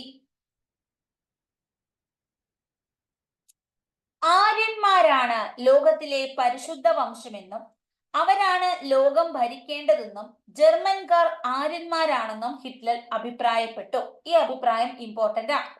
ആര്യന്മാരാണ് ലോകത്തിലെ ഏറ്റവും പരിശുദ്ധര്, അവരാണ് ലോകം ഭരിക്കേണ്ടത്, ജർമ്മനിക്കാര് ആര്യന്മാരാണ്, യഥാർത്ഥ ആര്യന്മാർ ഇവരാണ്, ഞങ്ങളാണ് ലോകം ഭരിക്കേണ്ടതെന്ന് അദ്ദേഹം അഭിപ്രായപ്പെട്ടു. നാസി പാർട്ടി ഒഴികെയുള്ള മറ്റു പാർട്ടികളെ എല്ലാം ഇദ്ദേഹം നിരോധിച്ചു. കണ്ടോ, സ്വേച്ഛാധിപത്യം. തൊഴിലാളി സംഘടനകൾക്ക് വിലക്ക് ഏർപ്പെടുത്തി. ജനങ്ങൾക്ക് സൈനിക സേവനം നിർബന്ധമാക്കി. വേഴ്സായി സന്ധിയിലെ വ്യവസ്ഥകൾക്കെതിരെ ജനങ്ങളിൽ പ്രതികാര മനോഭാവം വളർത്തിയെടുത്തു. പത്രം, സിനിമ, റേഡിയോ, വിദ്യാഭ്യാസം, ഇങ്ങനെ ആശയപ്രചരണമാണ് ഇദ്ദേഹം ഉപയോഗിച്ചത്. ജനങ്ങളുടെ മനസ്സിലെ പ്രതികാര മനോഭാവം ചൂഷണം ചെയ്ത് ഹിറ്റ്ലർ ആക്രമണപരമായ ഒരു വിദേശ നയമാണ് സ്വീകരിച്ചത്. എല്ലാരെയും കൊല്ലുക, സ്വന്തം നേട്ടം മാത്രം നോക്കുക. ആസ്ട്രിയ, ചെക്കോസ്ലോവാക്യ തുടങ്ങിയ രാഷ്ട്രങ്ങളെയൊക്കെ ആക്രമിച്ചു. ഇറ്റലി, ജപ്പാൻ ഈ രാജ്യങ്ങളുമായി ചേർന്ന് സൈനിക സഖ്യം രൂപീകരിച്ചു. നമ്മൾ പറഞ്ഞില്ലേ ഇദ്ദേഹത്തിന്റെ ത്രികക്ഷി സഖ്യം? ജർമ്മനി, ഇറ്റലി, ജപ്പാൻ, പിന്നീടാണ് ഇറ്റലി കാലുവാരിയത്. ക്ലിയർ ആണ്.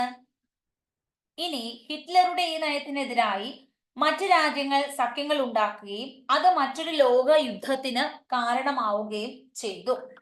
അപ്പൊ ഹിറ്റ്ലറും അതുപോലെ തന്നെ മുസോളിനിയും അടുത്ത യുദ്ധത്തിലേക്ക് നയിച്ചത് ഇവർ രണ്ടുപേരാണ്. ഇനി എക്സാമിന് ചോദിക്കുന്ന ഒരു വ്യക്തിയാണ് ചെമ്പകരാമൻ പിള്ള. ഇന്ത്യൻ സ്വാതന്ത്ര്യത്തിന് വേണ്ടി ജീവിതാന്ത്യം വരെ പോരാടിയ വിപ്ലവകാരിയാണ്. മലയാളിയാണ് നമ്മുടെ ചെമ്പകരാമൻ പിള്ള.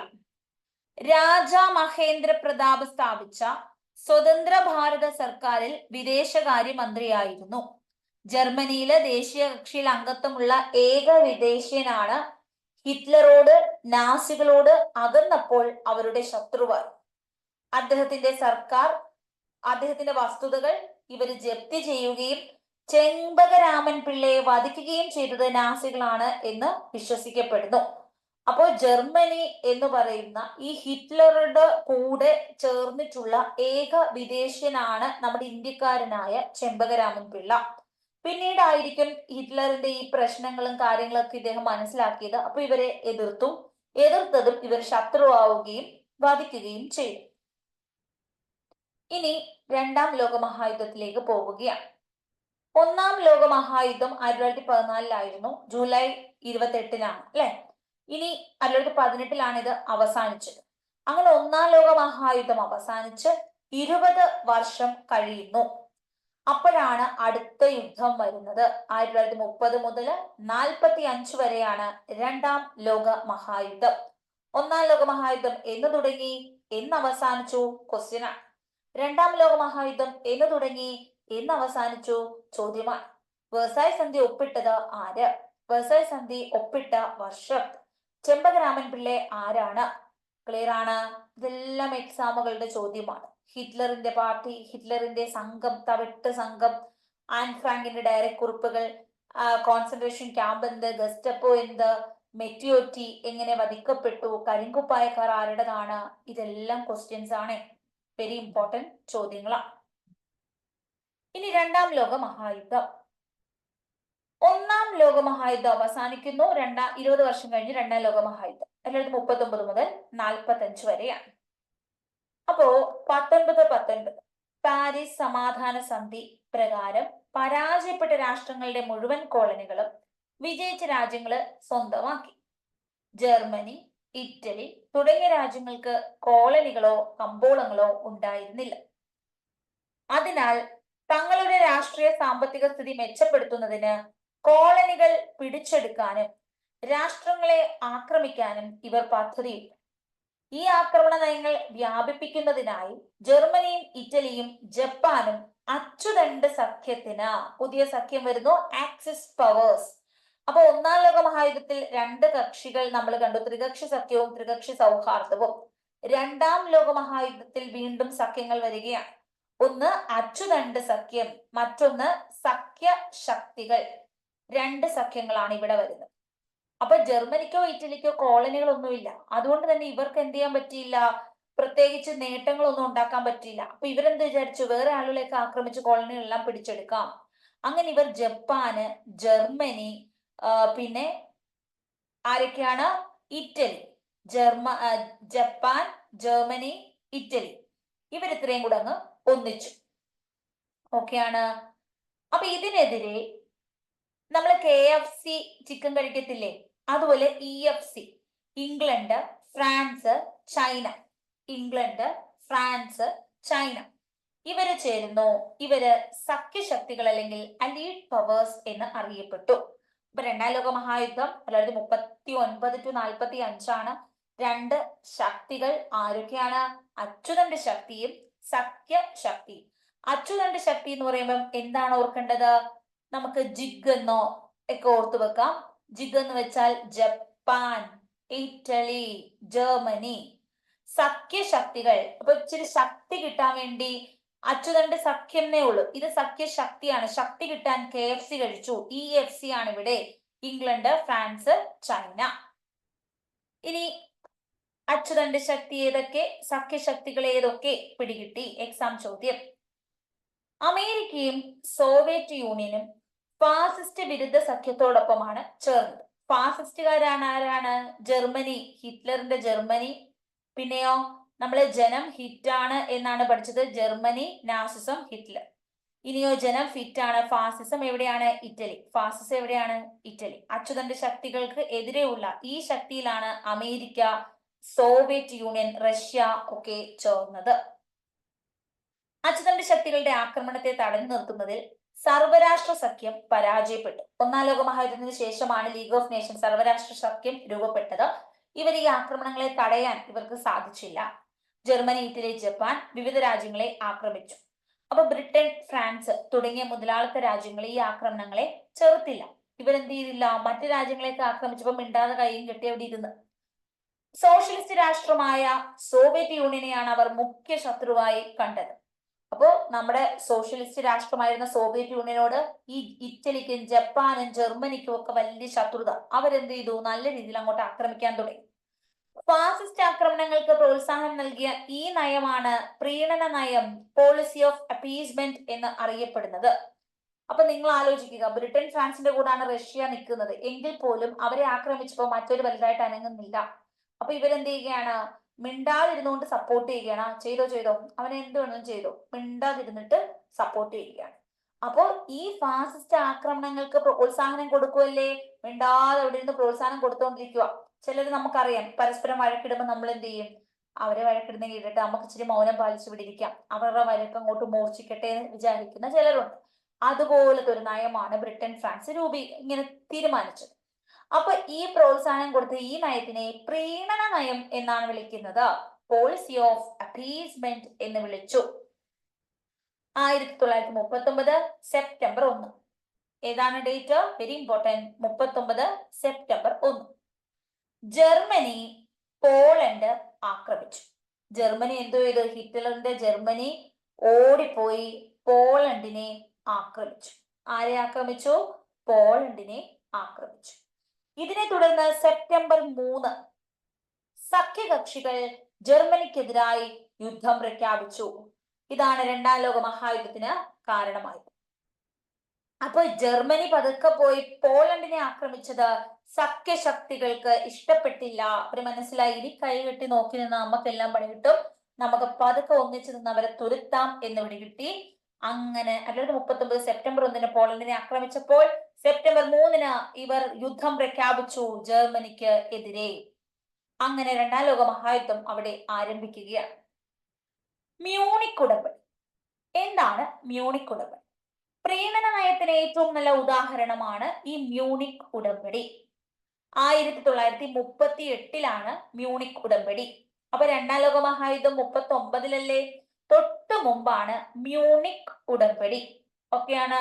നമ്മൾ പറയത്തില്ലേ, ഒരു മ്യൂസിക്, ഇപ്പൊ സ്കൂളില് ബെല്ലടിക്കും, ബെല്ലടിച്ചിട്ടാണ് ക്ലാസ് തുടങ്ങുന്നത്, ബെല്ലടിച്ചിട്ടാണ് സ്കൂള് വിടുന്നത്, അല്ലെ? ഒരു മ്യൂസിക് ഉണ്ട്. മ്യൂസിക് ഇല്ലേ? ടിക് ടിക് എന്നുള്ളൊരു ബെല്ലടി ഇല്ലേ?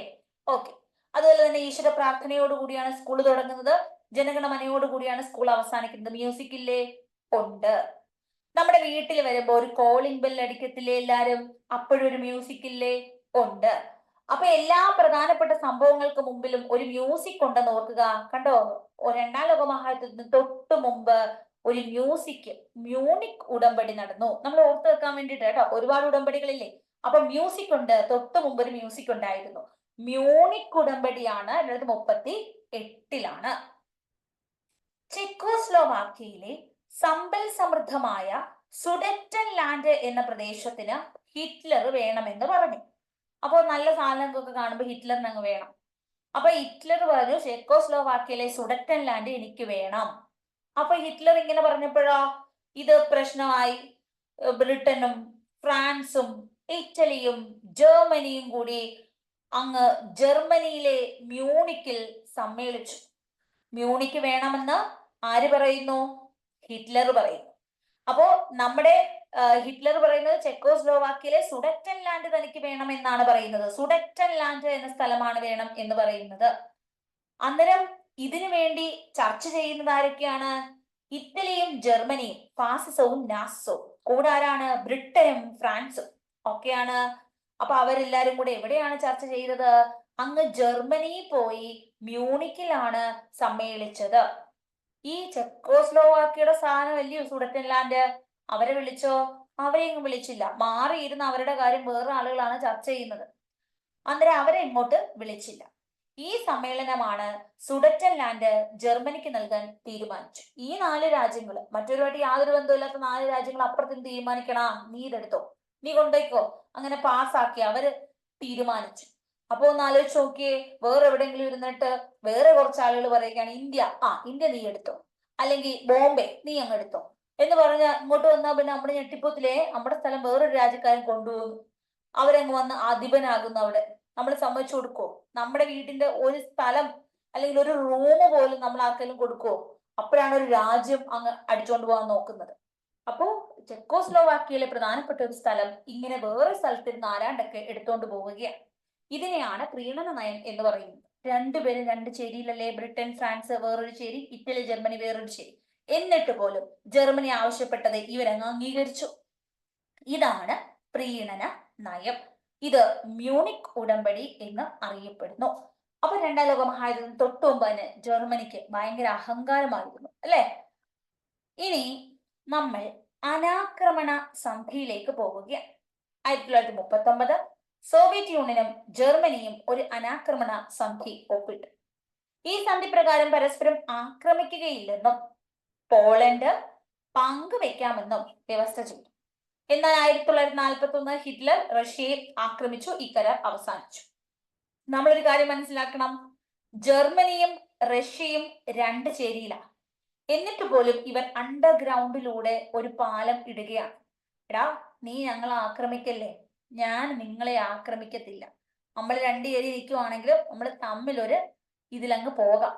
അപ്പൊ അവർ അംഗീകരിക്കുന്നു. ഓക്കെ, ഞാൻ അങ്ങോട്ട് ആക്രമിക്കാൻ വരത്തില്ല, ഇങ്ങോട്ടും വരണ്ട. അപ്പോ ഒരു രാജ്യങ്ങൾ തമ്മിൽ സോൾവ് ആയേ. വലിയ 2 രാജ്യങ്ങളാണ്. 39-ലാണ് 2ാം ലോക മഹായുദ്ധം നടക്കുമ്പോൾ ഇവർ അണ്ടർഗ്രൗണ്ടിലൂടെ പണിയൊപ്പിക്കുകയാണ്. ക്ലിയർ ആണോ? അന്നേരം ഈ പോളണ്ടിനെ അങ്ങ് പങ്കുവെക്കാന്നും കൂടി ഇവർ പറഞ്ഞു. പോളണ്ടിനെ ആക്രമിച്ചതാണ് ഈ യുദ്ധത്തിന് കാരണം. എന്നിട്ട് ഇവര് രഹസ്യമായിട്ടിരുന്ന് പറയുവാ, നമുക്ക് പോളണ്ടിനെ നമുക്ക് 2 കൂടെ ശരിയാക്കി എടുക്കാം, നമുക്കങ്ങ് സ്വറ്റാക്കാം, ഇവരെല്ലാരും കൂടെ അങ്ങോട്ടും ഇങ്ങോട്ടും ഒരു അടിയിടട്ടെ, നമുക്കെല്ലാം കഴിയുമ്പോഴത്തേക്ക് പങ്കുവെച്ചിങ്ങ് എടുക്കാം, നമ്മളിപ്പോ പരസ്പരം അടിയിടാതെ ഒരു ന്യൂട്രൽ വരത്തിൽ അങ്ങ് പോകാം എന്നിവര് പറഞ്ഞു. ഓക്കെയാണ്. അങ്ങനെ 1941 ആയപ്പം ഹിറ്റ്ലർ അല്ലയോ ആള്. ഹിറ്റ്ലറിനാണെങ്കിൽ എല്ലാരെയും ഇങ്ങനെ ആക്രമിക്കണം ഇല്ലയോ, ആരെങ്കിലും ഒക്കെ യുദ്ധം ചെയ്യണം. ഹിറ്റ്ലർ ഈ പറഞ്ഞതൊക്കെ അങ്ങ് വിട്ടുപോയി. ഹിറ്റ്ലർ ഓടിപ്പോയി റഷ്യ അങ്ങോട്ട് ആക്രമിച്ചു. അതോടുകൂടി പരസ്പരം ആക്രമിക്കത്തില്ല എന്നുള്ള പറയുന്ന സാധനം അങ്ങ് തീർന്നു. അനാക്രമണ സന്ധി, നോൺ അഗ്രഷൻ പാക്ട്. അപ്പൊ 2ാം ലോക മഹായുദ്ധം തുടങ്ങിയപ്പോഴാണ് ഇവർ ഒപ്പിട്ടത്. കുറച്ചാൾ വരെ ഹിറ്റ്ലർ പിടിച്ചു നിന്നു. 41 ആയപ്പോ പോയി ആക്രമിച്ചു. ഓക്കെയാണ്. എന്നാണ് ആക്രമിച്ചത്? ഒറ്റയാൻ അല്ലെ, ഒറ്റയാൻ ഒരാളാണ് ആക്രമിച്ചത്. 41 ഒരാളാണ് ആക്രമിച്ചത്. ആരാണ് ആക്രമിച്ചത്? ഹിറ്റ്ലർ ആണ് ആക്രമിച്ചത്. അങ്ങനെ നമ്മൾ ഓർത്തു നോക്കുന്നു. ഓർക്കാൻ വേണ്ടിയിട്ടാണ് 41 എന്ന് ഓർക്കാൻ വേണ്ടിയിട്ടാണ് ഒരാളെന്നൊക്കെ പറഞ്ഞത്. ഇനി പേൾ ഹാർബർ ആക്രമണം, വെരി ഇമ്പോർട്ടന്റ്. ഈ 41 തന്നെ ഹവായി ദ്വീപിലെ അമേരിക്കയുടെ നാവികകേന്ദ്രമായ പേൾ ഹാർബർ ജപ്പാൻ ഓടിപ്പോയി ആക്രമിച്ചു. പസഫിക് മേഖലയിലെ ഇരു രാജ്യങ്ങൾക്കും ഉണ്ടായിരുന്ന സാമ്പത്തിക താല്പര്യങ്ങളാണ് ജപ്പാനെ ഇതിന് പ്രേരിപ്പിച്ചത്. ഇതിനെതിരെ ജപ്പാനെതിരെ യുദ്ധം പ്രഖ്യാപിച്ചുകൊണ്ട് അങ്ങനെ അമേരിക്ക 2ാം ലോക മഹായുദ്ധത്തിൽ പ്രവേശിച്ചു. 1ാം ലോക മഹായുദ്ധത്തിൽ അമേരിക്ക വന്നായിരുന്നോ? ഇല്ല. 2ാം ലോക മഹായുദ്ധത്തിൽ അമേരിക്ക വന്നു. കാര്യം, വെറുതെ ഇരുന്ന അമേരിക്കയെ ഓടിപ്പോയി ആക്രമിച്ചു അല്ലെ. ചുമ്മാ ചുണ്ടയ്ക്ക് കൊടുത്ത വഴുതനങ്ങ വാങ്ങി എന്ന് പറയുന്ന അവസ്ഥയാണ് ജപ്പാൻ കാണിച്ചത്. ജപ്പാൻ വെറുതെ ഇരുന്ന അമേരിക്കയെ പിടിച്ചിട്ട്, എന്താടാ നീ മാത്രം ഉണ്ടായിരിക്കുന്നേ, വാടാ വാടാ, നീയും വാടാ യുദ്ധത്തിനെന്ന് പറഞ്ഞ് പോയി വിളിച്ചേ. അപ്പൊ എന്ത് ചെയ്തു?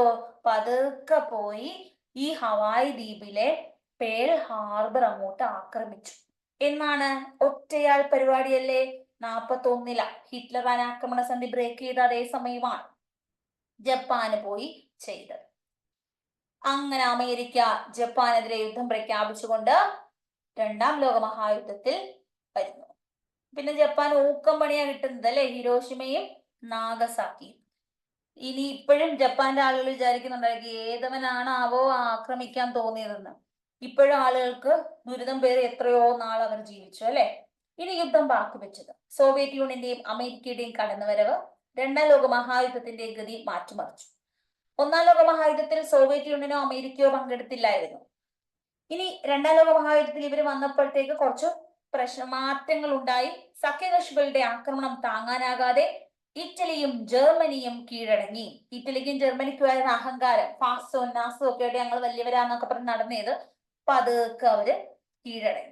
മുസോളിനിയെ നാട്ടുകാർ പിടികൂടി വധിച്ചു. ഈ മുസോളിനി ഇനി നിന്ന് നമുക്ക് പണി കിട്ടുമെന്ന് മനസ്സിലാക്കി നാട്ടുകാർ തന്നെ പിടിച്ചങ്ങ് വധിച്ചു. ഹിറ്റ്ലർ ആണെങ്കിലോ വല്ലവരും എന്നെ പിടിച്ച് വധിക്കാൻ സാധ്യതയുണ്ടെന്ന് മനസ്സിലാക്കി സ്വന്തമായിട്ട് അങ്ങ് ആത്മഹത്യ ചെയ്തു. പിടികിട്ടിയോ? സ്വന്തമായിട്ട് മരിക്കുന്നതിനെയാണല്ലോ ആത്മഹത്യ എന്ന് പറയുന്നത്, സൂയിസൈഡ് ചെയ്യുകയാണ്.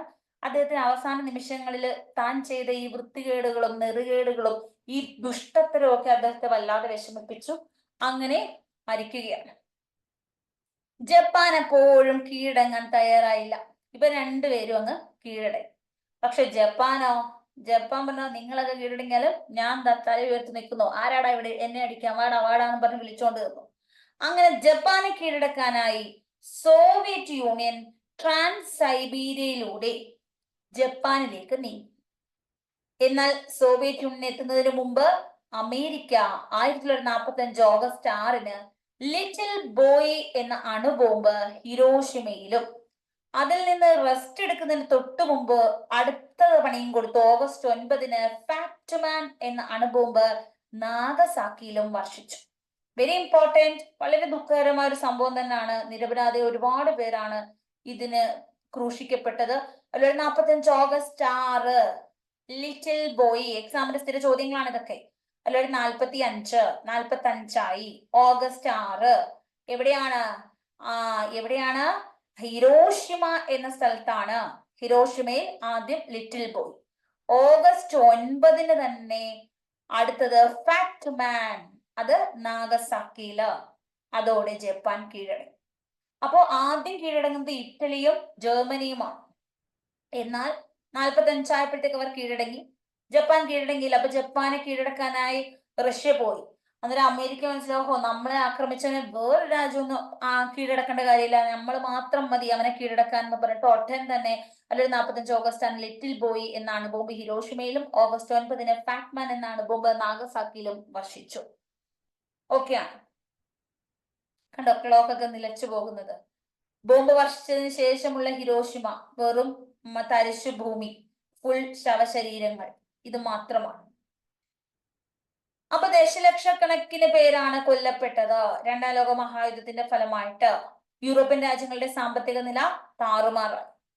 ഇനി യൂറോപ്യൻ രാഷ്ട്രങ്ങൾക്ക് ലോക മേധാവിത്വം ഉണ്ടായിരുന്നു, അത് തകർന്നു. ഈ രണ്ടാം ലോക മഹായുദ്ധ കാരണമാണ് ഒരു കാരണം നമുക്ക് സ്വാതന്ത്ര്യം കിട്ടാനുള്ള ഒരു കാരണം രണ്ടാം ലോക മഹായുദ്ധത്തിൽ അവർ തകർന്നത് തന്നെയാണ്. ഏഷ്യൻ ആഫ്രിക്കൻ രാജ്യങ്ങളിൽ സ്വാതന്ത്ര്യ സമരം ശക്തിപ്പെട്ടു. നമ്മൾ വലിയ രീതിയിൽ ശക്തിപ്പെട്ടു, ഇന്ത്യയൊക്കെ സ്വതന്ത്രരാകുന്നു. അമേരിക്കയും സോവിയറ്റ് യൂണിയനും വൻ ശക്തികളായി മാറി. വെരി ഇമ്പോർട്ടന്റ്, രണ്ടാം ലോക മഹായുദ്ധം കഴിഞ്ഞപ്പോൾ അമേരിക്ക, സോവിയറ്റ് യൂണിയൻ വൻ ശക്തികളായി മാറി. ലോക സമാധാനം സംരക്ഷിക്കുന്നതിനായി ഐക്യരാഷ്ട്ര സംഘടന രൂപീകരിച്ചു. അപ്പൊ ലോക സമാധാനത്തിന് വേണ്ടി ഏത് സംഘടന വരുന്നു? ഐക്യരാഷ്ട്ര സംഘടന വരുന്നു. അപ്പൊ നമ്മൾ മുമ്പേ പഠിച്ചത് ഒന്നാം ലോക മഹായുദ്ധത്തിന് ശേഷം ഏത് സംഘടനയാണ് വന്നത്? ലീഗ് ഓഫ് നേഷൻസ്, സർവരാഷ്ട്ര സഖ്യം. ഇനി എന്താണ് ഹിബാക്കുഷകൾ? ഹിരോഷിമയിലും നാഗസാക്കിയിലും ദുരന്തം പേറി ജീവിക്കുന്ന മനുഷ്യരാണ് ഹിബാക്കുഷകൾ. ഒരു യുദ്ധം നടന്നാൽ, ഏത് രാജ്യത്താണെങ്കിലും ഒരു യുദ്ധം നടന്നാൽ കൈ നഷ്ടപ്പെട്ടവർ, കാൽ നഷ്ടപ്പെട്ടവർ, കണ്ടുപോയവർ, ഉറ്റവർ പോയവർ, മക്കള് പോയ അച്ഛനും അമ്മയും പോയ അനാഥരായ മക്കൾ, ഇങ്ങനെ ഒരുപാട് തരത്തില് ദുരിതങ്ങളും ദുഃഖങ്ങളുമാണ് ശേഷിക്കുന്നത്. അപ്പൊ അണുവികരണം കൂടെ ആവുമ്പോഴത്തേക്ക് വല്ലാത്ത കുറച്ചും കൂടെ തീവ്രമായിട്ടുള്ള ദുരിതങ്ങളാണ്. ആ തീവ്രതയില് നിമിഷവും വേദന അനുഭവിച്ച് ജീവിക്കുന്ന ആയിരക്കണക്കിന് ആളുകൾ ജപ്പാനിലുണ്ട്. അവരെയാണ് ഹിബാക്കുഷകൾ എന്ന് വിളിക്കുന്നത്. ഇനി നമ്മൾ പറയുന്നത് ഒക്ടോബർ 24 കുറിച്ചാണ്. ഒന്നാം ലോക മഹായുദ്ധാനന്തരം സർവരാഷ്ട്ര സഖ്യം എന്ന സംഘടന രൂപീകരിച്ചു. എന്നാൽ ലോക സമാധാനം വന്നോ? അവർ പരാജയപ്പെട്ടു. അതുകൊണ്ടാണ് രണ്ടാം ലോക മഹായുദ്ധം ഇവിടെ നടന്നത്. രണ്ടാം ലോക മഹായുദ്ധാനന്തരം ലോകത്ത് സമാധാനം സ്ഥാപിക്കുന്നതിന് ഒരുപാട് ഒരുപാട് സംഘടനകൾക്ക് വേണ്ടി ശ്രമങ്ങളൊക്കെ നടന്നു. അങ്ങനെ 1945 ഒക്ടോബർ 24 ഐക്യരാഷ്ട്ര സംഘടന, യുണൈറ്റഡ് നേഷൻ ഓർഗനൈസേഷൻ രൂപീകരിച്ചു. അമേരിക്കയിലെ ന്യൂയോർക്കാണ് ഇതിന്റെ ആസ്ഥാനം. വെരി ഇമ്പോർട്ടന്റ്, യുവാൻ ആരംഭിച്ചത് 1945 ഒക്ടോബർ 24 ആസ്ഥാനം ന്യൂയോർക്കാണ്, അമേരിക്കയിലാണ്. ഭാവി തലമുറയെ യുദ്ധഭീതിയിൽ നിന്ന് രക്ഷിക്കുക, അന്താരാഷ്ട്ര ഉടമ്പടികൾ, നിയമങ്ങൾ സംരക്ഷിക്കുക, ലോകരാഷ്ട്രങ്ങളുടെ പുരോഗതിക്കായുള്ള പ്രവർത്തനങ്ങൾ ഏകോപിപ്പിക്കുക. ഇതൊക്കെയാണ് ലക്ഷ്യങ്ങൾ. അപ്പൊ അന്താരാഷ്ട്ര ഉടമ്പടി, നിയമങ്ങൾ സംരക്ഷിക്കുക, ലോകരാഷ്ട്രങ്ങളുടെ പുരോഗതിക്കായുള്ള പ്രവർത്തനങ്ങൾ ഏകോപിപ്പിക്കുക, യുദ്ധഭീതിയിൽ നിന്ന് ഭാവി തലമുറയെ രക്ഷിക്കുക, യുദ്ധമില്ലാതെ തടയുക. ഇത് യുഎന്നിന്റെ വലിയൊരു ലക്ഷ്യമാണ്. ഇത്രയും നമ്മൾ ഓർത്തു വെക്കണം. ഇനി രണ്ടാം ലോക മഹായുദ്ധവുമായി ബന്ധപ്പെട്ട കുറച്ച് സിനിമകൾ. പിക്കാസോയുടെ വിഖ്യാത ചിത്രമാണ് ഗോർണിക്ക. Picasso, Guernica. ഏണസ്റ്റ് ഹെമിംഗ്വേയുടെ നോവൽ ഉണ്ട് മണി മുഴങ്ങുന്നത് ആർക്ക് വേണ്ടി. ഏണസ്റ്റ് ഹെമിംഗ്വേയുടെ നോവൽ ഏതാ? മണി മുഴങ്ങുന്നത് ആർക്ക് വേണ്ടിയാണ്. ഇനി പോളിഷ് സംവിധായകൻ ആന്ദ്രേ വൈദ്യയുടെ യുദ്ധചിത്രമാണ് generation. Generation. Kanal, ashes and diamonds എന്നിവയും ഡേവിഡ് ലീൻ സംവിധാനം ചെയ്ത the bridge on the river Kwai. Very importance ആണ് ഇതെല്ലാം കേട്ടോ. എക്സാമിൽ ഇതൊക്കെ ഇപ്പൊ ചോദിക്കുന്നുണ്ട്. ഇനി ചാർലി ചാപ്ലിനിലെ നമ്മുടെ കോമേഡിയൻ ചാർലി ചാപ്ലിൻ, അദ്ദേഹത്തിന്റെ സിനിമ very important, the great dictator. The great dictator. Alain റെനയുടെ Hiroshima mon amour. Hiroshima mon amour. Steven സ്പിൽബർഗിന്റെ ഷിൻഡേഴ്സ് ലിസ്റ്റ്. ഈ അടുത്ത സമയത്ത് ചോദിച്ചു ഷിൻഡേഴ്സ് ലിസ്റ്റ് സ്റ്റീവൻ സ്പിൽബർഗിന്റെ സിനിമയാണ്. ഇതൊക്കെ രണ്ടാം ലോക മഹായുദ്ധവുമായി ബന്ധപ്പെട്ട ചിത്രങ്ങളാണ്. ഇപ്പോ പിക്കാസോയുടെ ചിത്രം ഗോർണിക്ക, മണി മുഴങ്ങുന്നത് ആർക്ക് വേണ്ടി ഏണസ്റ്റ് ഹെമിംഗ്വേയുടെ നോവലാണ്. അപ്പൊ ആദ്യം നമ്മളൊരു പിക്ചർ പറഞ്ഞു, ഒരു നോവല് പറഞ്ഞു. സഡാക്കോ. ഹിരോഷിമയിലെ ബോംബ് വർഷത്തിന്റെ ഫലമായുണ്ടായ അണുവികിരണത്തിന്റെ ഇരയാണ് സഡാക്കോ സസുക്കി എന്ന ബാലിക. രോഗശയ്യയിൽ വെച്ച് നിർമ്മിച്ച സഡാക്കോ കൊക്കുകൾ ഇന്ന് യുദ്ധവിരുദ്ധ വികാരത്തിന്റെ പ്രതീകമാണ്. അപ്പൊ ഹിരോഷിമയില് അമേരിക്ക ബോംബ് വർഷിച്ചു. ഇതിന്റെ ഒരു ഇരയാണ് സഡാക്കോ സസുക്കി എന്ന ബാലിക. അപ്പോ രോഗശയ്യയിൽ വെച്ച് നിർമ്മിച്ച ഈ സഡാക്കോ കൊക്കുകൾ ഇന്ന് യുദ്ധവിരുദ്ധ വികാരത്തിന്റെ പ്രതീകമാണ്. നിങ്ങൾക്ക് ഇപ്പൊ യുഎന്നിന്റെ പതാക കാണാൻ സാധിക്കും. ഇത് കണ്ടോ? ഇത് ചോദിച്ചിട്ടുണ്ട് ഏത് നിറമാണെന്നൊക്കെ. നീല നിറം, അതിനകത്ത് വെള്ള കളർ അല്ലെ, ലോകത്തേക്ക് അടയാളപ്പെടുത്തിയേക്കുന്നു. നീലയിൽ വെള്ള. ഇനി യുഎന്നിന്റെ ചിഹ്നം കണ്ടോ? ഇതാ ചിഹ്നം. ഇതാ ഈ കാണുന്ന സാധനം, ആ പതാകയിൽ ഇരുന്ന ചിഹ്നം ഇതാണ്. ഇനി കോളനികൾ സ്വതന്ത്രമാകും. രണ്ടാം ലോക മഹായുദ്ധാനന്തരം സാമ്രാജ്യത്വ ശക്തികളുടെ മേധാവിത്വം ചോദ്യം ചെയ്യപ്പെട്ടു. അങ്ങനെ കോളനികളിൽ ഉയർന്നു വന്ന ദേശീയ സമരങ്ങളെ നിയന്ത്രിക്കാൻ യൂറോപ്യൻ രാജ്യങ്ങൾക്ക് കഴിഞ്ഞില്ല. കൂടാതെ വൻ ശക്തികളായി ഉയർന്നു വന്ന അമേരിക്കയും സോവിയറ്റ് യൂണിയനും യൂറോപ്യൻ കോളനികളെ സ്വാതന്ത്ര്യ സമരത്തോട് പിന്തുണച്ചു. അപ്പോ യൂറോപ്യന്മാർക്ക് ഈ ഒരു രണ്ടാം ലോക മഹായുദ്ധാനന്തരം ഇവർക്ക് എന്ത് ചെയ്തില്ല? കോളനികളെ കൂടുതൽ ശ്രദ്ധിക്കാൻ സമയം കിട്ടിയില്ല. അതുമാത്രമല്ല, കോളനികളിലെ സ്വാതന്ത്ര്യ സമരങ്ങൾ കൂടുതൽ ശക്തി ആർജിച്ചു. പിന്നെ വൻ ശക്തികളായി മാറിയ അമേരിക്കയും റഷ്യയും കോളനികളിലെ ഈ സമരത്തോടാണ് ആനുകൂല്യം കാണിച്ചത്. ആ സമരത്തെയാണ് അവർ പിന്തുണ പ്രഖ്യാപിച്ചത്. എല്ലാവരും സ്വതന്ത്രരാകാനാണ് അവരും ആഗ്രഹിച്ചത്. സാമ്രാജ്യത്വ ശക്തികളുടെ ഭരണത്തിൽ നിന്ന് കോളനികൾ അങ്ങനെ സ്വാതന്ത്ര്യം നേടി. ഇതിനെയാണ് അപകോളനീകരണം, ഡീകോളനൈസേഷൻ എന്ന് പറഞ്ഞത്. അപ്പൊ നമ്മൾ മുമ്പേ സാമ്രാജ്യത്വ ശക്തി, അതിൽ നിന്ന് കോളനികൾ രൂപവൽക്കരിച്ചത് കണ്ടു. ഇപ്പോ കോളനികളെല്ലാം സ്വാതന്ത്ര്യം നേടി സ്വതന്ത്ര രാഷ്ട്രമായി മാറുന്നതിനെയാണ് അപകോളനീകരണം, ഡീകോളനൈസേഷൻ എന്ന് പഠിച്ചത്. അപ്പൊ എന്താണ് അപകോളനീകരണം എന്ന് ചോദിച്ചാൽ, സ്റ്റേറ്റ്മെന്റ് രീതിയിൽ ചോദിച്ചാൽ നിങ്ങൾക്ക് ഉത്തരം പറയാൻ പറ്റത്തില്ലേ? കോളനികൾ സ്വതന്ത്രമായി, സാമ്രാജ്യത്വ ശക്തികളിൽ നിന്ന് സ്വതന്ത്രമായി, ഇങ്ങനെ സ്വതന്ത്രമായി മാറിയതിനെയാണ് അപകോളനീകരണം എന്ന് പറഞ്ഞത്. അപ്പോ നമ്മളുടെ എക്സാമിന് ചോദിക്കാറുണ്ട്, ഇന്ത്യയില് ഈ സ്വാതന്ത്ര്യ സമര നേതാവായി അല്ലെങ്കിൽ സ്വാതന്ത്ര്യ സമരത്തിന് ഭയങ്കരമായിട്ട് നേതൃത്വം വഹിച്ച, ഒരുപാട് പ്രവർത്തനങ്ങൾ നടത്തിയ ഒരു മെയിൻ വ്യക്തിയാണ് ഗാന്ധിജി. ദക്ഷിണാഫ്രിക്കയില് ഈ സ്വാതന്ത്ര്യ സമര പ്രസ്ഥാനങ്ങൾക്ക് നേതൃത്വം കൊടുത്ത വ്യക്തിയാണ് നെൽസൺ മണ്ടേല. ഘാനയിലാണെങ്കിൽ ക്വാമി എൻക്രൂമ. കെനിയയിൽ, കെനിയ പേരിലുണ്ട് ജോമോ കെനിയാത്ത, ജോമോ കെനിയാത്ത. ഘാനയിൽ ക്വാമി എൻക്രൂമ. ഇനി നെൽസൺ മണ്ടേല ദക്ഷിണാഫ്രിക്ക, ഗാന്ധിജി ഇന്ത്യ. ഇനി ഖാന, ഖാന എന്ന് വെച്ചാൽ എന്തുവാ? കഴിക്കുക. നമ്മുടെ ഹാരിസ് അശോകന്റെ സിനിമ ഓർമ്മയില്ലേ? പഞ്ചാബി ഹൗസി പറയത്തില്ലേ ഖാന ഖാന പറയത്തില്ലേ? അപ്പൊ ഖാന. ക്വാമി എൻക്രൂമ എന്നല്ലേ? അപ്പൊ ക്വാമി അപ്പൊ കൃമി അല്ലെ?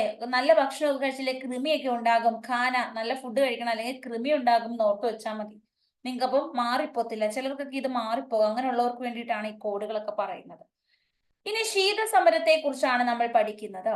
എന്താണ് ശീതസമരം? ശീതസമരം എന്ന പദം ആദ്യമായി ഉപയോഗിച്ച അമേരിക്കൻ ശാസ്ത്രജ്ഞൻ ആര്? നയതന്ത്രജ്ഞൻ ബെർനാഡ് ബറൂച്ച്. എക്സാമിന്റെ ചോദ്യമാണ്. ഈ പദം ഉപയോഗിച്ചത് ആര്? ശീതസമരം, കോൾഡ് വാർ എന്ന ടേം, ഈ പദം പറഞ്ഞത് ബെർനാഡ് ബറൂച്ച്. ബെർനാഡ് ബറൂച്ച് ആണ്. അപ്പൊ ശീത സമരം പദം അല്ലെ, വാക്ക് പറഞ്ഞത് ബെർനാഡ് ബറൂച്ച്.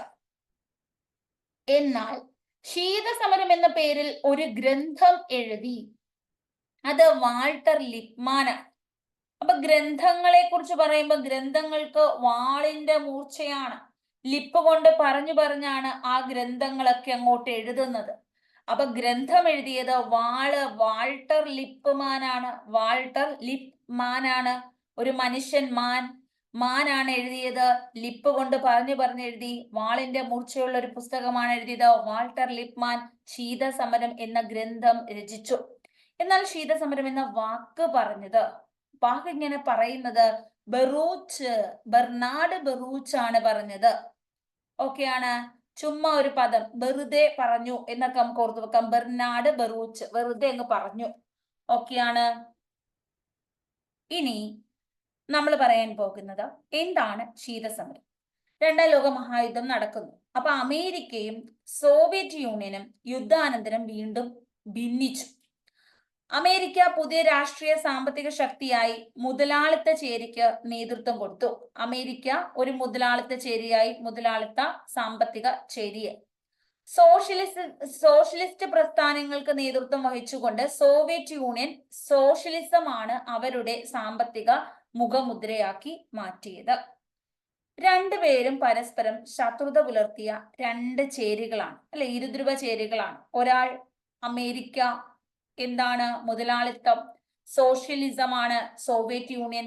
ഈ രണ്ട് ചേരികൾ തമ്മിലുണ്ടായ ആശയപരമായ സംഘർഷങ്ങൾ, നയതന്ത്ര യുദ്ധങ്ങളാണ് ശീതസമരം.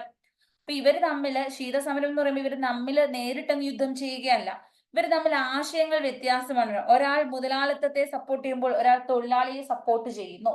അപ്പൊ ആശയങ്ങൾ തമ്മിൽ ഒരുപാട് അന്തരമുണ്ട്. അപ്പൊ ഈ ആശയങ്ങൾ തമ്മിലുള്ള യുദ്ധമാണ് ശീതസമരം എന്ന് പറയുന്നത്. നയതന്ത്ര യുദ്ധമാണ് കോൾഡ് വാർ. പദം ബെർനാഡ് ബറൂച്ചും, എഴുതിയ ഗ്രന്ഥം വാൾട്ടർ ലിപ്മാന്. എന്താണ് ഇരുധ്രുവ ലോകം? രണ്ടാം ലോക മഹായുദ്ധത്തിൽ ഒരേ സഖ്യത്തിലായിരുന്ന അമേരിക്ക, സോവിയറ്റ് യൂണിയൻ. യുദ്ധാനന്തരം മുതലാളിത്ത ചേരി, സോഷ്യലിസ്റ്റ് ചേരി നേതൃത്വം കൊടുത്തു. ആശയപരമായ ഈ ചേരിതിരിവിനെ ചരിത്രകാരനായ ആൾനോഡ് ടോയിൻബി ഇരുധ്രുവ ലോകം എന്ന് വിശേഷിപ്പിച്ചു. അപ്പോ രണ്ടാം ലോക മഹായുദ്ധ സമയത്ത് ഇവർ ഒന്നിച്ചു നിന്നിരുന്നു. ഒറ്റ സഖ്യത്തിലാണ് നിന്നത് അമേരിക്കയും സോവിയറ്റ് യൂണിയനും. രണ്ട് മഹാശക്തികളാണിവർ. പക്ഷേ യുദ്ധം കഴിഞ്ഞപ്പോൾ ഇവർ രണ്ടായി മാറി. ഒരാൾ മുതലാളിത്തത്തിനെ സപ്പോർട്ട് ചെയ്തപ്പോൾ മറ്റൊരാൾ സോഷ്യലിസത്തെ സപ്പോർട്ട് ചെയ്തു. രണ്ട് ധ്രുവം അല്ലെ, ഒരു ബന്ധമില്ലാത്ത രണ്ട് കാര്യങ്ങൾ. ഇരു ധ്രുവ ലോകം എന്ന് ഇതിനെ വിളിച്ചത് ചരിത്രകാരനാണ് ആൾനോഡ് ടോയിൻബി ആണ്. ആരാണ് വിളിച്ചത്? ആൾനോഡ് ടോയിൻബി. ഇരു ധ്രുവം എന്ന് പറയുമ്പോൾ രണ്ട് ധ്രുവം എന്നല്ലേ? ഇരു ടോയിൻബി, ടു എന്ന് ഓർക്കാം, ടോയിൻബി, ആൾനോഡ് ടോയിൻബി. ഓക്കെ ആണ്. ഇനി നമുക്ക് അടുത്തതിലേക്ക് പോകാം. ശീതകാല സമരം, ശീതസമരകാലത്ത് സൈനിക സഖ്യങ്ങൾ. അമേരിക്കയ്ക്ക് നാറ്റോ, സീറ്റോ, സെന്റോ മൂന്ന് സഖ്യങ്ങളുണ്ട്. അതായത് സീറ്റില് ഭയങ്കര നാറ്റം, അപ്പൊ എന്തടിച്ചു? സ്പ്രേ അടിക്കും. സെന്റ് എന്നാണ് സ്പ്രേക്ക് നമ്മൾ പറയുന്നത്. സെന്റ് അടിച്ചു. സീറ്റിലെ നാറ്റം കാരണം സെന്റ് അടിച്ചു. NATO, north Atlantic treaty organisation. അമേരിക്കയും സഖ്യകക്ഷികളും സൈനിക സഖ്യമാണ് നാറ്റോ. ഇന്ന് 32 അംഗരാജ്യങ്ങളാണുള്ളത്. 32ാമത്തെ രാജ്യം സ്വീഡനാണ്.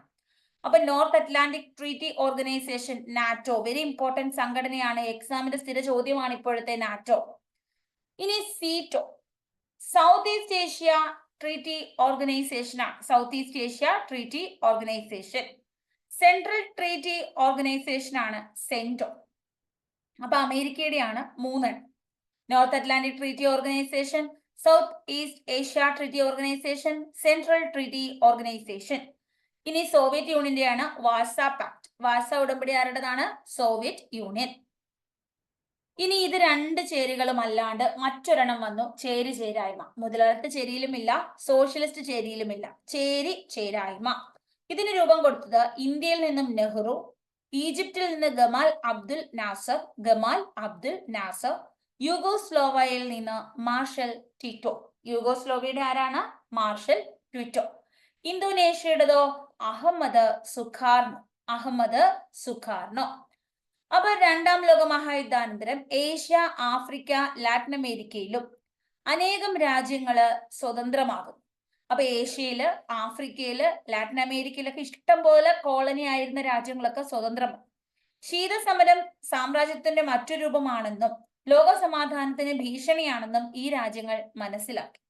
മുതലാളിത്ത ചേരിയോ സോഷ്യലിസ്റ്റ് ചേരിയുടെയോ ഭാഗമാകാതെ ഇവര് ഐക്യത്തോടുകൂടി ചേരിചേരാ പ്രസ്ഥാനം രൂപീകരിച്ചു. എന്താണ് ഇവർ രൂപീകരിച്ചത്? ചേരിചേരാ പ്രസ്ഥാനമാണ്. വീണ്ടും ഓരോരോ സംഘടനയിൽ പോയി നിൽക്കുമ്പോഴത്തേക്ക് എന്ത് ചെയ്യും? ഇവർ തമ്മിൽ ശത്രുവാകുമ്പോഴത്തേക്ക് ഉടനെ യുദ്ധം ചെയ്യേണ്ടി വരും. അടുത്ത ലോക യുദ്ധം നടക്കും. അപ്പൊ ഇവര് പുതിയൊരിടത്ത് പോയി നിന്നു. ചേരിചേരായ്മ. വൻ ശക്തികളുടെ ആയുധ മത്സരം സൈനിക സഖ്യങ്ങൾക്കും തങ്ങൾ ഭീഷണിയാകുമെന്ന് പുതുതായി സ്വാതന്ത്ര്യം നേടിയ രാജ്യങ്ങൾ മനസ്സിലാക്കി. യുദ്ധവും സംഘർഷവുമില്ലാതെ ലോകത്തിന് മാത്രമേ, അങ്ങനെ ഒരു ലോകം, യുദ്ധമില്ല, സംഘർഷമില്ല, പരസ്പര പ്രശ്നങ്ങളില്ലാത്ത ഒരു ലോകത്തിന് മാത്രമേ സാമ്പത്തികമായും സാമൂഹികമായും മുന്നേറാൻ സാധിക്കൂ എന്നവർ മനസ്സിലാക്കി. 1955 എക്സാമിന്റെ സ്ഥിര ചോദ്യമാണ് വർഷം. ഒരിക്കൽ കൂടി പറയുന്നു, 1955. ഇന്തോനേഷ്യ ബങ്ങൂങ്. എക്സാമിന്റെ സ്ഥിര ചോദ്യമാണ് 1955. ഇന്തോനേഷ്യ ബങ്ങൂങ്. ഇതാണ് ചോദ്യം. സമ്മേളനത്തിലാണ് ചേരിചേരാ പ്രസ്ഥാനം രൂപം നൽകാൻ തീരുമാനിച്ചത്. അപ്പൊ രൂപം നൽകാൻ തീരുമാനിച്ച സമ്മേളനം ഏത്? ഇന്തോനേഷ്യയിലെ ബങ്ങൂങ്. ഏത് വർഷം? 1955. ഇനി 1961 ബെൽഗ്രേഡ്. എക്സാമിന്റെ ചോദ്യമാണ് ബെൽഗ്രേഡിൽ വെച്ചിട്ടാണ് ആദ്യ സമ്മേളനം നടന്നത്. ആദ്യമായിട്ട് സമ്മേളനം ചേരുകയാണ്. അപ്പൊ ഒരു ബെല്ലടിച്ചു. ബെൽഗ്രേഡ് ആദ്യം സമ്മേളനമാണ്. സമ്മേളനം എല്ലാരും കൂടെ വന്നിരുന്ന് സമ്മേളിക്കുമ്പോൾ വൻ ബഹളമാണ് അല്ലെ. അപ്പൊ ആർക്കെങ്കിലും എന്തെങ്കിലും പറയണമെങ്കിൽ ബെല്ലടിക്കും. മിണ്ടാവുന്നിരിക്കണേ, സമ്മേളനം തുടങ്ങുന്നു, ബെല്ലടിച്ചു. അപ്പൊ ബെൽഗ്രേഡ് ആദ്യ സമ്മേളനം ബെൽഗ്രേഡ്. എന്നാൽ രൂപീകരിച്ചത് ബങ്ങൂങ്, ഇന്തോനേഷ്യ. 1955. 61 ആയപ്പോഴാണ് ബെൽഗ്രേഡിൽ സമ്മേളനം. ഇനി നെഹ്റു പറഞ്ഞു, ഈ ചേരിചേരായ്മ ലോകകാര്യങ്ങളിൽ നിന്ന് മാറി നിൽക്കലല്ല, ലോകം അഭിമുഖീകരിക്കുന്ന പല പ്രശ്നങ്ങളിലും സജീവമായി ഇടപെടാനാണ്. ഇത് എക്സാമിന് ചോദിച്ചിട്ടുണ്ട്. അടുത്ത നമ്മൾ പശ്ചിമേഷ്യയിലെ പോകുന്നു. ഒരു കൈയിൽ സമാധാനത്തിന്റെ ഒലിവില. എക്സാമിന്റെ ചോദ്യമാണ്. മറുകൈയിൽ വിമോചന പോരാളിയുടെ തോക്കുമായിട്ടാണ് ഞാൻ വന്നിരിക്കുന്നത്. ഒലിവിലകൾ എന്റെ കൈകളിൽ നിന്ന് നഷ്ടമാകാതിരിക്കട്ടെ. ആരാ ഇത് പറഞ്ഞത്? പാലസ്തീൻ വിമോചന സംഘടനയുടെ ചെയർമാനായിരുന്ന യാസിർ അറാഫത്താണ് ഇത് പറഞ്ഞത്. 1974 യുഎൻ അസംബ്ലിയിൽ ചേർന്ന പ്രസംഗത്തിലാണ് ഇദ്ദേഹം ഇത് പറയുന്നത്. 1974 യുഎൻ അസംബ്ലി പ്രസംഗത്തിലാണ്. പാലസ്തീൻ പ്രശ്നങ്ങൾ ഇപ്പോൾ നടക്കുന്നു. അപ്പൊ അതുകൊണ്ട് തന്നെ ഇമ്പോർട്ടന്റ് ആണ്. യാസിർ അറാഫത്താണ് ഇത് യുഎൻ അസംബ്ലിയിൽ ഇങ്ങനെ പറയുന്നത്. ഒന്നാം ലോക യുദ്ധം വരെ പാലസ്തീൻ ഉൾക്കൊള്ളുന്ന പ്രദേശം തുർക്കിയുടെ ഭാഗമായി. പാലസ്തീൻ ആരുടെ ഭാഗമായിരുന്നു? തുർക്കിയുടെ ഭാഗമായിരുന്നു. ഓക്കെ ആണോ? പാലസ്തീൻ തുർക്കിയുടെ ഭാഗം. ഒന്നാം ലോക യുദ്ധത്തില് തുർക്കി പരാജയപ്പെട്ടു. അപ്പൊ പാലസ്തീൻ ഉൾക്കൊള്ളുന്ന ഈ പ്രദേശം മുഴുവനും ആരുടെ നിയന്ത്രണത്തിലായി? ബ്രിട്ടന്റെ നേതൃത്വത്തിലായി. ഈ യുദ്ധത്തില് ജൂതന് നൽകിയ സേവനത്തിന് പകരമായിട്ട്, അപ്പൊ ബ്രിട്ടനെ ഈ ഒരു യുദ്ധത്തില് ആര് സഹായിച്ചു? ജൂതര് സഹായിച്ചു. പശ്ചിമേഷ്യയില് അവർക്ക് സ്വന്തമായ ഒരു രാജ്യം അനുവദിക്കുമെന്ന് ബ്രിട്ടീഷ് വിദേശകാര്യ സെക്രട്ടറി ആർതർ ബാൽഫർ പ്രഖ്യാപിച്ചു. അപ്പൊ തുർക്കി പാലസ്തീന്റെ ഭാഗമായിരുന്നു. ബ്രിട്ടൻ തുർക്കിയെ തോൽപ്പിച്ചു. അപ്പൊ ഈ പാലസ്തീൻ, തുർക്കിയൊക്കെ ബ്രിട്ടന്റെ അധീനതയിലായി. ബ്രിട്ടനെ ഇതിനെ സഹായിച്ചത് ജൂതരാണ്. അപ്പൊ ഇതിന് പ്രത്യുപകാരമായിട്ട് വിദേശകാര്യ സെക്രട്ടറി ആർതർ ബാൽഫർ പറഞ്ഞു, നിങ്ങൾക്ക് പശ്ചിമേഷ്യയിലെ സ്വതന്ത്രമായ ഒരു രാജ്യം തരാം. ഇതിനെയാണ് ബാൽഫർ പ്രഖ്യാപനം എന്ന് വിളിക്കുന്നത്. എന്താണ് ബാൽഫർ പ്രഖ്യാപനം എന്ന് പിടികിട്ടിയോ? ഇനി ജൂതർക്ക് ഒരു രാജ്യം സ്ഥാപിക്കുക ഇങ്ങനെയാണ് ഒരു പ്രസ്ഥാനം രൂപീകരിച്ചത്. എക്സാമിന്റെ ചോദ്യമാണ് സിയോണിസ്റ്റ് പ്രസ്ഥാനം. അപ്പോൾ ഒരുവിധപ്പെട്ട എല്ലാം അരച്ച് PSC എക്സാമുകൾക്ക് ചോദിച്ചിട്ടുണ്ട്. ഒരുവിധ എല്ലാ സെന്റൻസുകളിൽ നിന്നും ഒരു എക്സാമിന് ഒരു ചോദ്യം വരാറുണ്ട്. അതുകൊണ്ടാണ് ഓരോ പോയിന്റ് ഞാൻ ഇത് എക്സാമിന്റെ ചോദ്യമാണെന്ന് പറയുന്നത്. സിയോണിസ്റ്റ് പ്രസ്ഥാനം എന്ത്? ജൂതർക്ക് സ്വതന്ത്രമായ ഒരു രാഷ്ട്രം സ്ഥാപിക്കാൻ വേണ്ടിയിട്ട് ഉള്ള ഒരു സംഘടന, ആ ഒരു ലക്ഷ്യം വെച്ചുള്ള ഒരു സംഘടന. ഹിറ്റ്ലർ ജർമ്മനിയിൽ ജൂതർക്കെതിരെ നടത്തിയ പീഡനങ്ങൾ നമ്മൾ കണ്ടില്ലേ. ജൂതരെ എല്ലാം എന്ത് ചെയ്യും?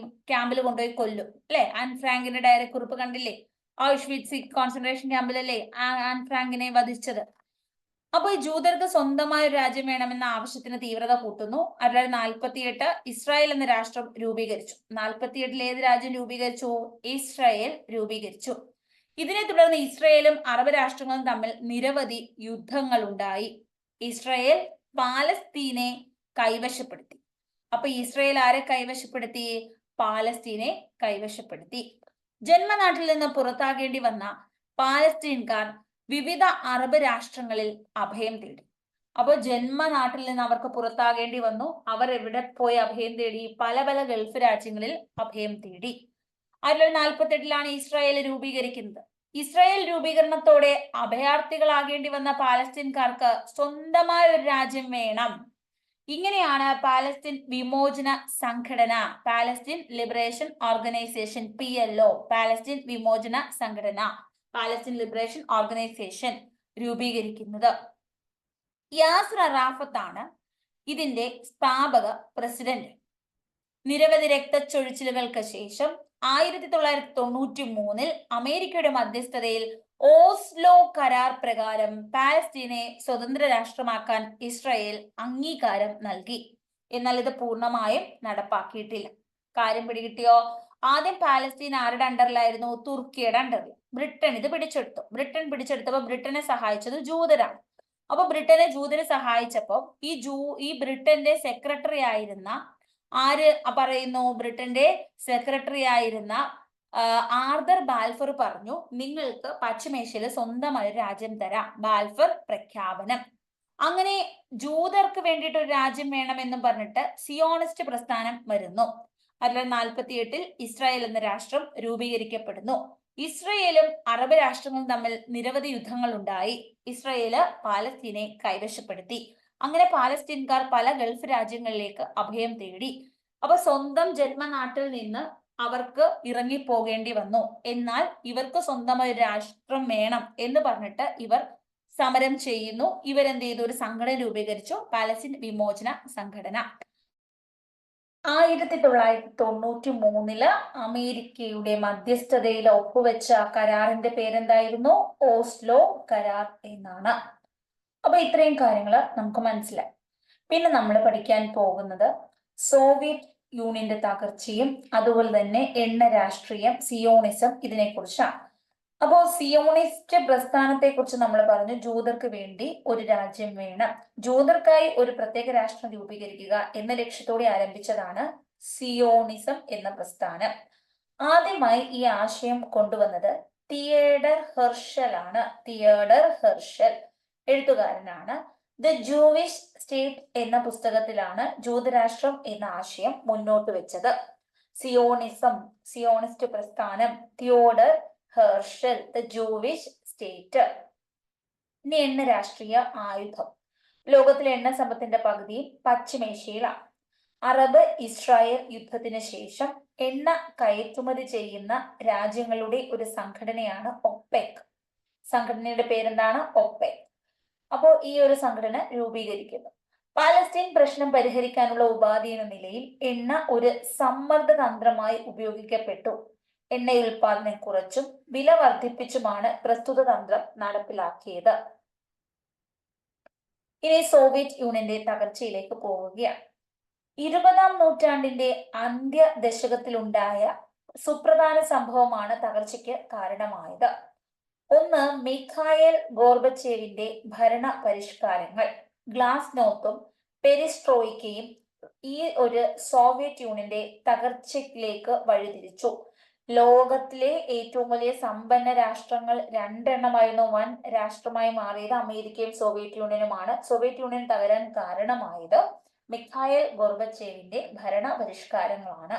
ഏതൊക്കെയാണ് ഭരണപരിഷ്കാരങ്ങൾ? Glasnost and perestroika. എന്താണ് നമുക്ക് പഠിക്കാം.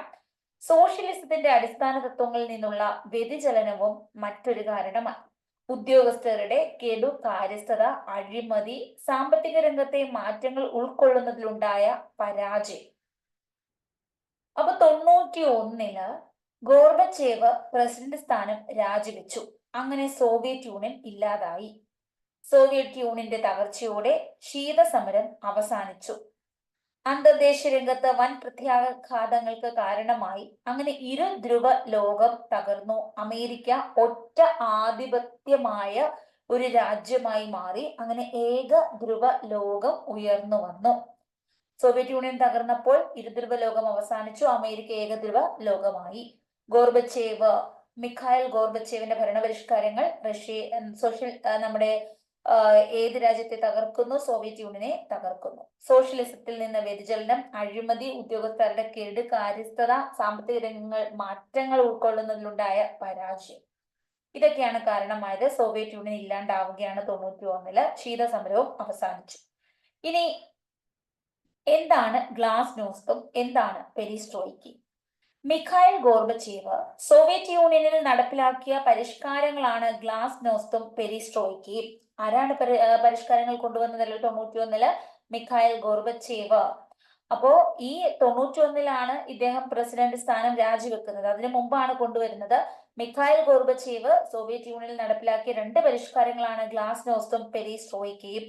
അപ്പൊ ചില പരിഷ്കാരങ്ങൾ നല്ലതിന് കൊണ്ടുവരും. ചിലർ കൊണ്ടുവരുന്ന സാധനത്തോടു കൂടി നമ്മൾ തകർന്ന് തരിപ്പണമാകും. അങ്ങനെ സോവിയറ്റ് യൂണിയൻ തകർന്നു പോകുന്നു. അപ്പൊ ഗ്ലാസ്നോസ്തും പെരിസ്ട്രോയിക്കി രാഷ്ട്രീയ രംഗത്ത് തുറന്ന സമീപനം നടപ്പിലാക്കുന്നതിനായി കൊണ്ടുവന്നതായിരുന്നു ഗ്ലാസ്നോസ്ത്. അപ്പൊ ഗ്ലാസ് എന്ന് വെച്ചാൽ എങ്ങനെ ഇരിക്കുകയാണ്? എപ്പോഴും ഓപ്പൺ ചെയ്തിരിക്കുമല്ലേ? ക്ലോസ്ഡ് ആണോ ഗ്ലാസ്? അല്ല, എപ്പോഴും തുറന്നിരിക്കുകയാണ്. അപ്പൊ രാഷ്ട്രീയ രംഗത്ത് ഒരു തുറന്ന സമീപനത്തിന് വേണ്ടിയിട്ടാണ് ഇദ്ദേഹം എന്ത് കൊണ്ടുവന്നത്? ഗ്ലാസ്നോസ്ത് കൊണ്ടുവന്നത്. ഇത് പ്രകാരം പൗരാവകാശങ്ങളിലുള്ള നിയന്ത്രണങ്ങളും പത്രമാധ്യമങ്ങളുടെ മേലുള്ള നിയന്ത്രണങ്ങളും നീക്കം ചെയ്തു. അപ്പോ രാഷ്ട്രീയ രംഗത്ത് ഒരു തുറന്ന സമീപനമായിരുന്നു. നമ്മള് ചായ കുടിച്ചോണ്ട് അല്ലെ, ഒരു ഗ്ലാസ്സിൽ എന്തെങ്കിലും ഒരു വെള്ളം, ചായ ഒക്കെ കുടിച്ചോണ്ടിരുന്ന പത്രം വായിക്കും. പത്ര മാധ്യമങ്ങളുടെ മേൽ നിയന്ത്രണങ്ങൾ നീക്കം ചെയ്തു. പൗരാവകാശങ്ങളിലുള്ള നിയന്ത്രണങ്ങളും നീക്കം ചെയ്തു.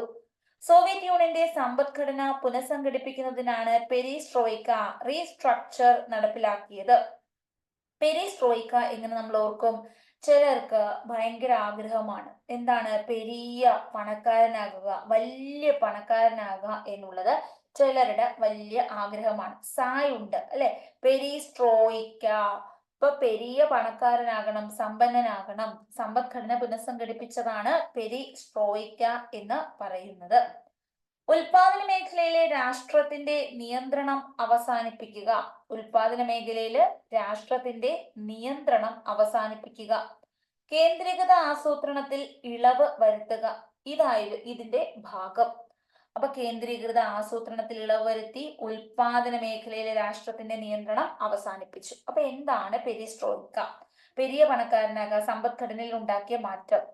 ഇനി എന്താണ് ഗ്ലാസ്നോസ്ത്? തുറന്ന സമീപനം. അതായത് രാഷ്ട്രീയ രംഗത്ത് തുറന്ന സമീപനം, പത്രവിലക്ക് മാറ്റുന്നു, അതുപോലെ തന്നെ പൗരാവകാശ നിയന്ത്രണങ്ങൾ മാറ്റും.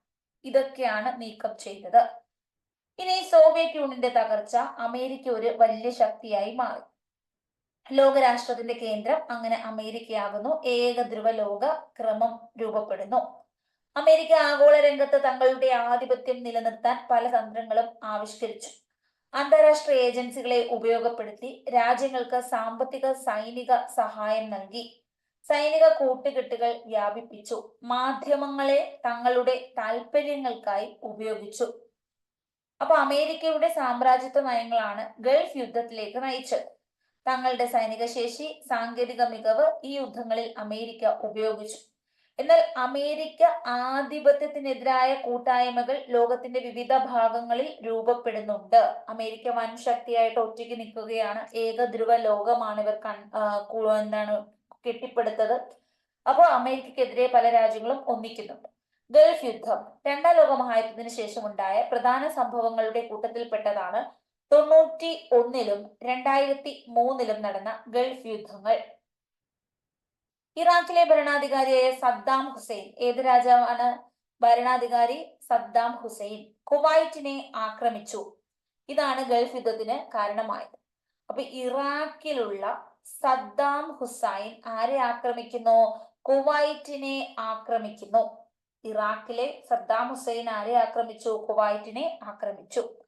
അമേരിക്ക, ബ്രിട്ടൻ ഇവര് ഇറാഖിനെ ആക്രമിച്ചുകൊണ്ട് കുവൈറ്റിനെ മോചിപ്പിച്ചു. ഇവരാരുടെ കൂടെ നിന്നു? അമേരിക്കയും ബ്രിട്ടനും ആരുടെ കൂടെ നിന്നു? കുവൈറ്റിന്റെ കൂടെ നിന്നു. ഇറാഖിനെ അങ്ങോട്ട് ആക്രമിച്ചിട്ട് കുവൈറ്റിനെ ഇവർ മോചിപ്പിച്ചു. പെട്രോളിയം ഉൽപ്പന്നങ്ങളുടെ നിയന്ത്രണം കൈവശപ്പെടുത്തുന്നത് സംബന്ധിച്ചുണ്ടായ തർക്കങ്ങളാണ് ഈ യുദ്ധങ്ങൾക്ക് കാരണമായത്. പെട്രോളിയം ഉൽപ്പന്നങ്ങളുടെ നിയന്ത്രണം സ്വന്തമാക്കുന്നതിന് വേണ്ടിയിട്ടുള്ള തർക്കങ്ങളാണ് ഈ ഗൾഫ് യുദ്ധത്തിലേക്ക് നയിച്ചത്. അപ്പൊ ഇറാഖിന്റെ സദ്ദാം ഹുസൈൻ കുവൈറ്റിനെ ആക്രമിച്ചു. കുവൈറ്റിനെ ആക്രമിച്ചപ്പോൾ അമേരിക്കയും ബ്രിട്ടനും കൂടി വന്ന് കുവൈറ്റിനെ ഇറാഖിനെ ആക്രമിച്ചുകൊണ്ട് രക്ഷിച്ചു. കുവൈറ്റിന്റെ കൂടെ ഇവർ നിന്നു. പെട്രോൾ ഇതിന്റെ നിയന്ത്രണം ഏറ്റെടുക്കുന്നതുമായി ബന്ധപ്പെട്ട യുദ്ധമാണ്. ഇനി എന്താണ് നവ സാമ്രാജ്യത്വം? നിയോ ഇംപീരിയലിസം. രണ്ടാം ലോക മഹായുദ്ധാനന്തരം ലോകത്ത് പുതിയ തരത്തിലുള്ള സാമ്രാജ്യത്വ വ്യവസ്ഥിതി രൂപപ്പെട്ടു. ഒരു രാജ്യത്ത് രജിസ്റ്റർ ചെയ്ത് വിവിധ രാഷ്ട്രങ്ങളിലായി പ്രവർത്തിക്കുന്ന കമ്പനികളാണ് ബഹുരാഷ്ട്ര കമ്പനികൾ. SBI ഇന്ത്യയിൽ രജിസ്റ്റർ ചെയ്തു, പല രാജ്യങ്ങളിലും ഉണ്ട്. ഇതാണ് ബഹുരാഷ്ട്ര കമ്പനി. കോൾഗേറ്റ് സോപ്പ്, കോൾഗേറ്റിന്റെ എന്താണ് പേസ്റ്റ് പല രാജ്യങ്ങളിലുണ്ട്, ബഹുരാഷ്ട്ര കമ്പനി. കൊക്കക്കോള പല രാജ്യത്തുണ്ട്, ബഹുരാഷ്ട്ര കമ്പനി. KFC പല രാജ്യത്തുണ്ട്, അല്ലെ? പിന്നെ മക്ഡൊണാൾഡ്സ് പല രാജ്യത്തുണ്ട്. ഇതൊക്കെ ബഹുരാഷ്ട്ര കമ്പനികളാണ്. ഇനി നമ്മളുടെ ഐഫോണിന്റെ മാർക്കറ്റുകൾ പല രാജ്യത്തില്ലേ?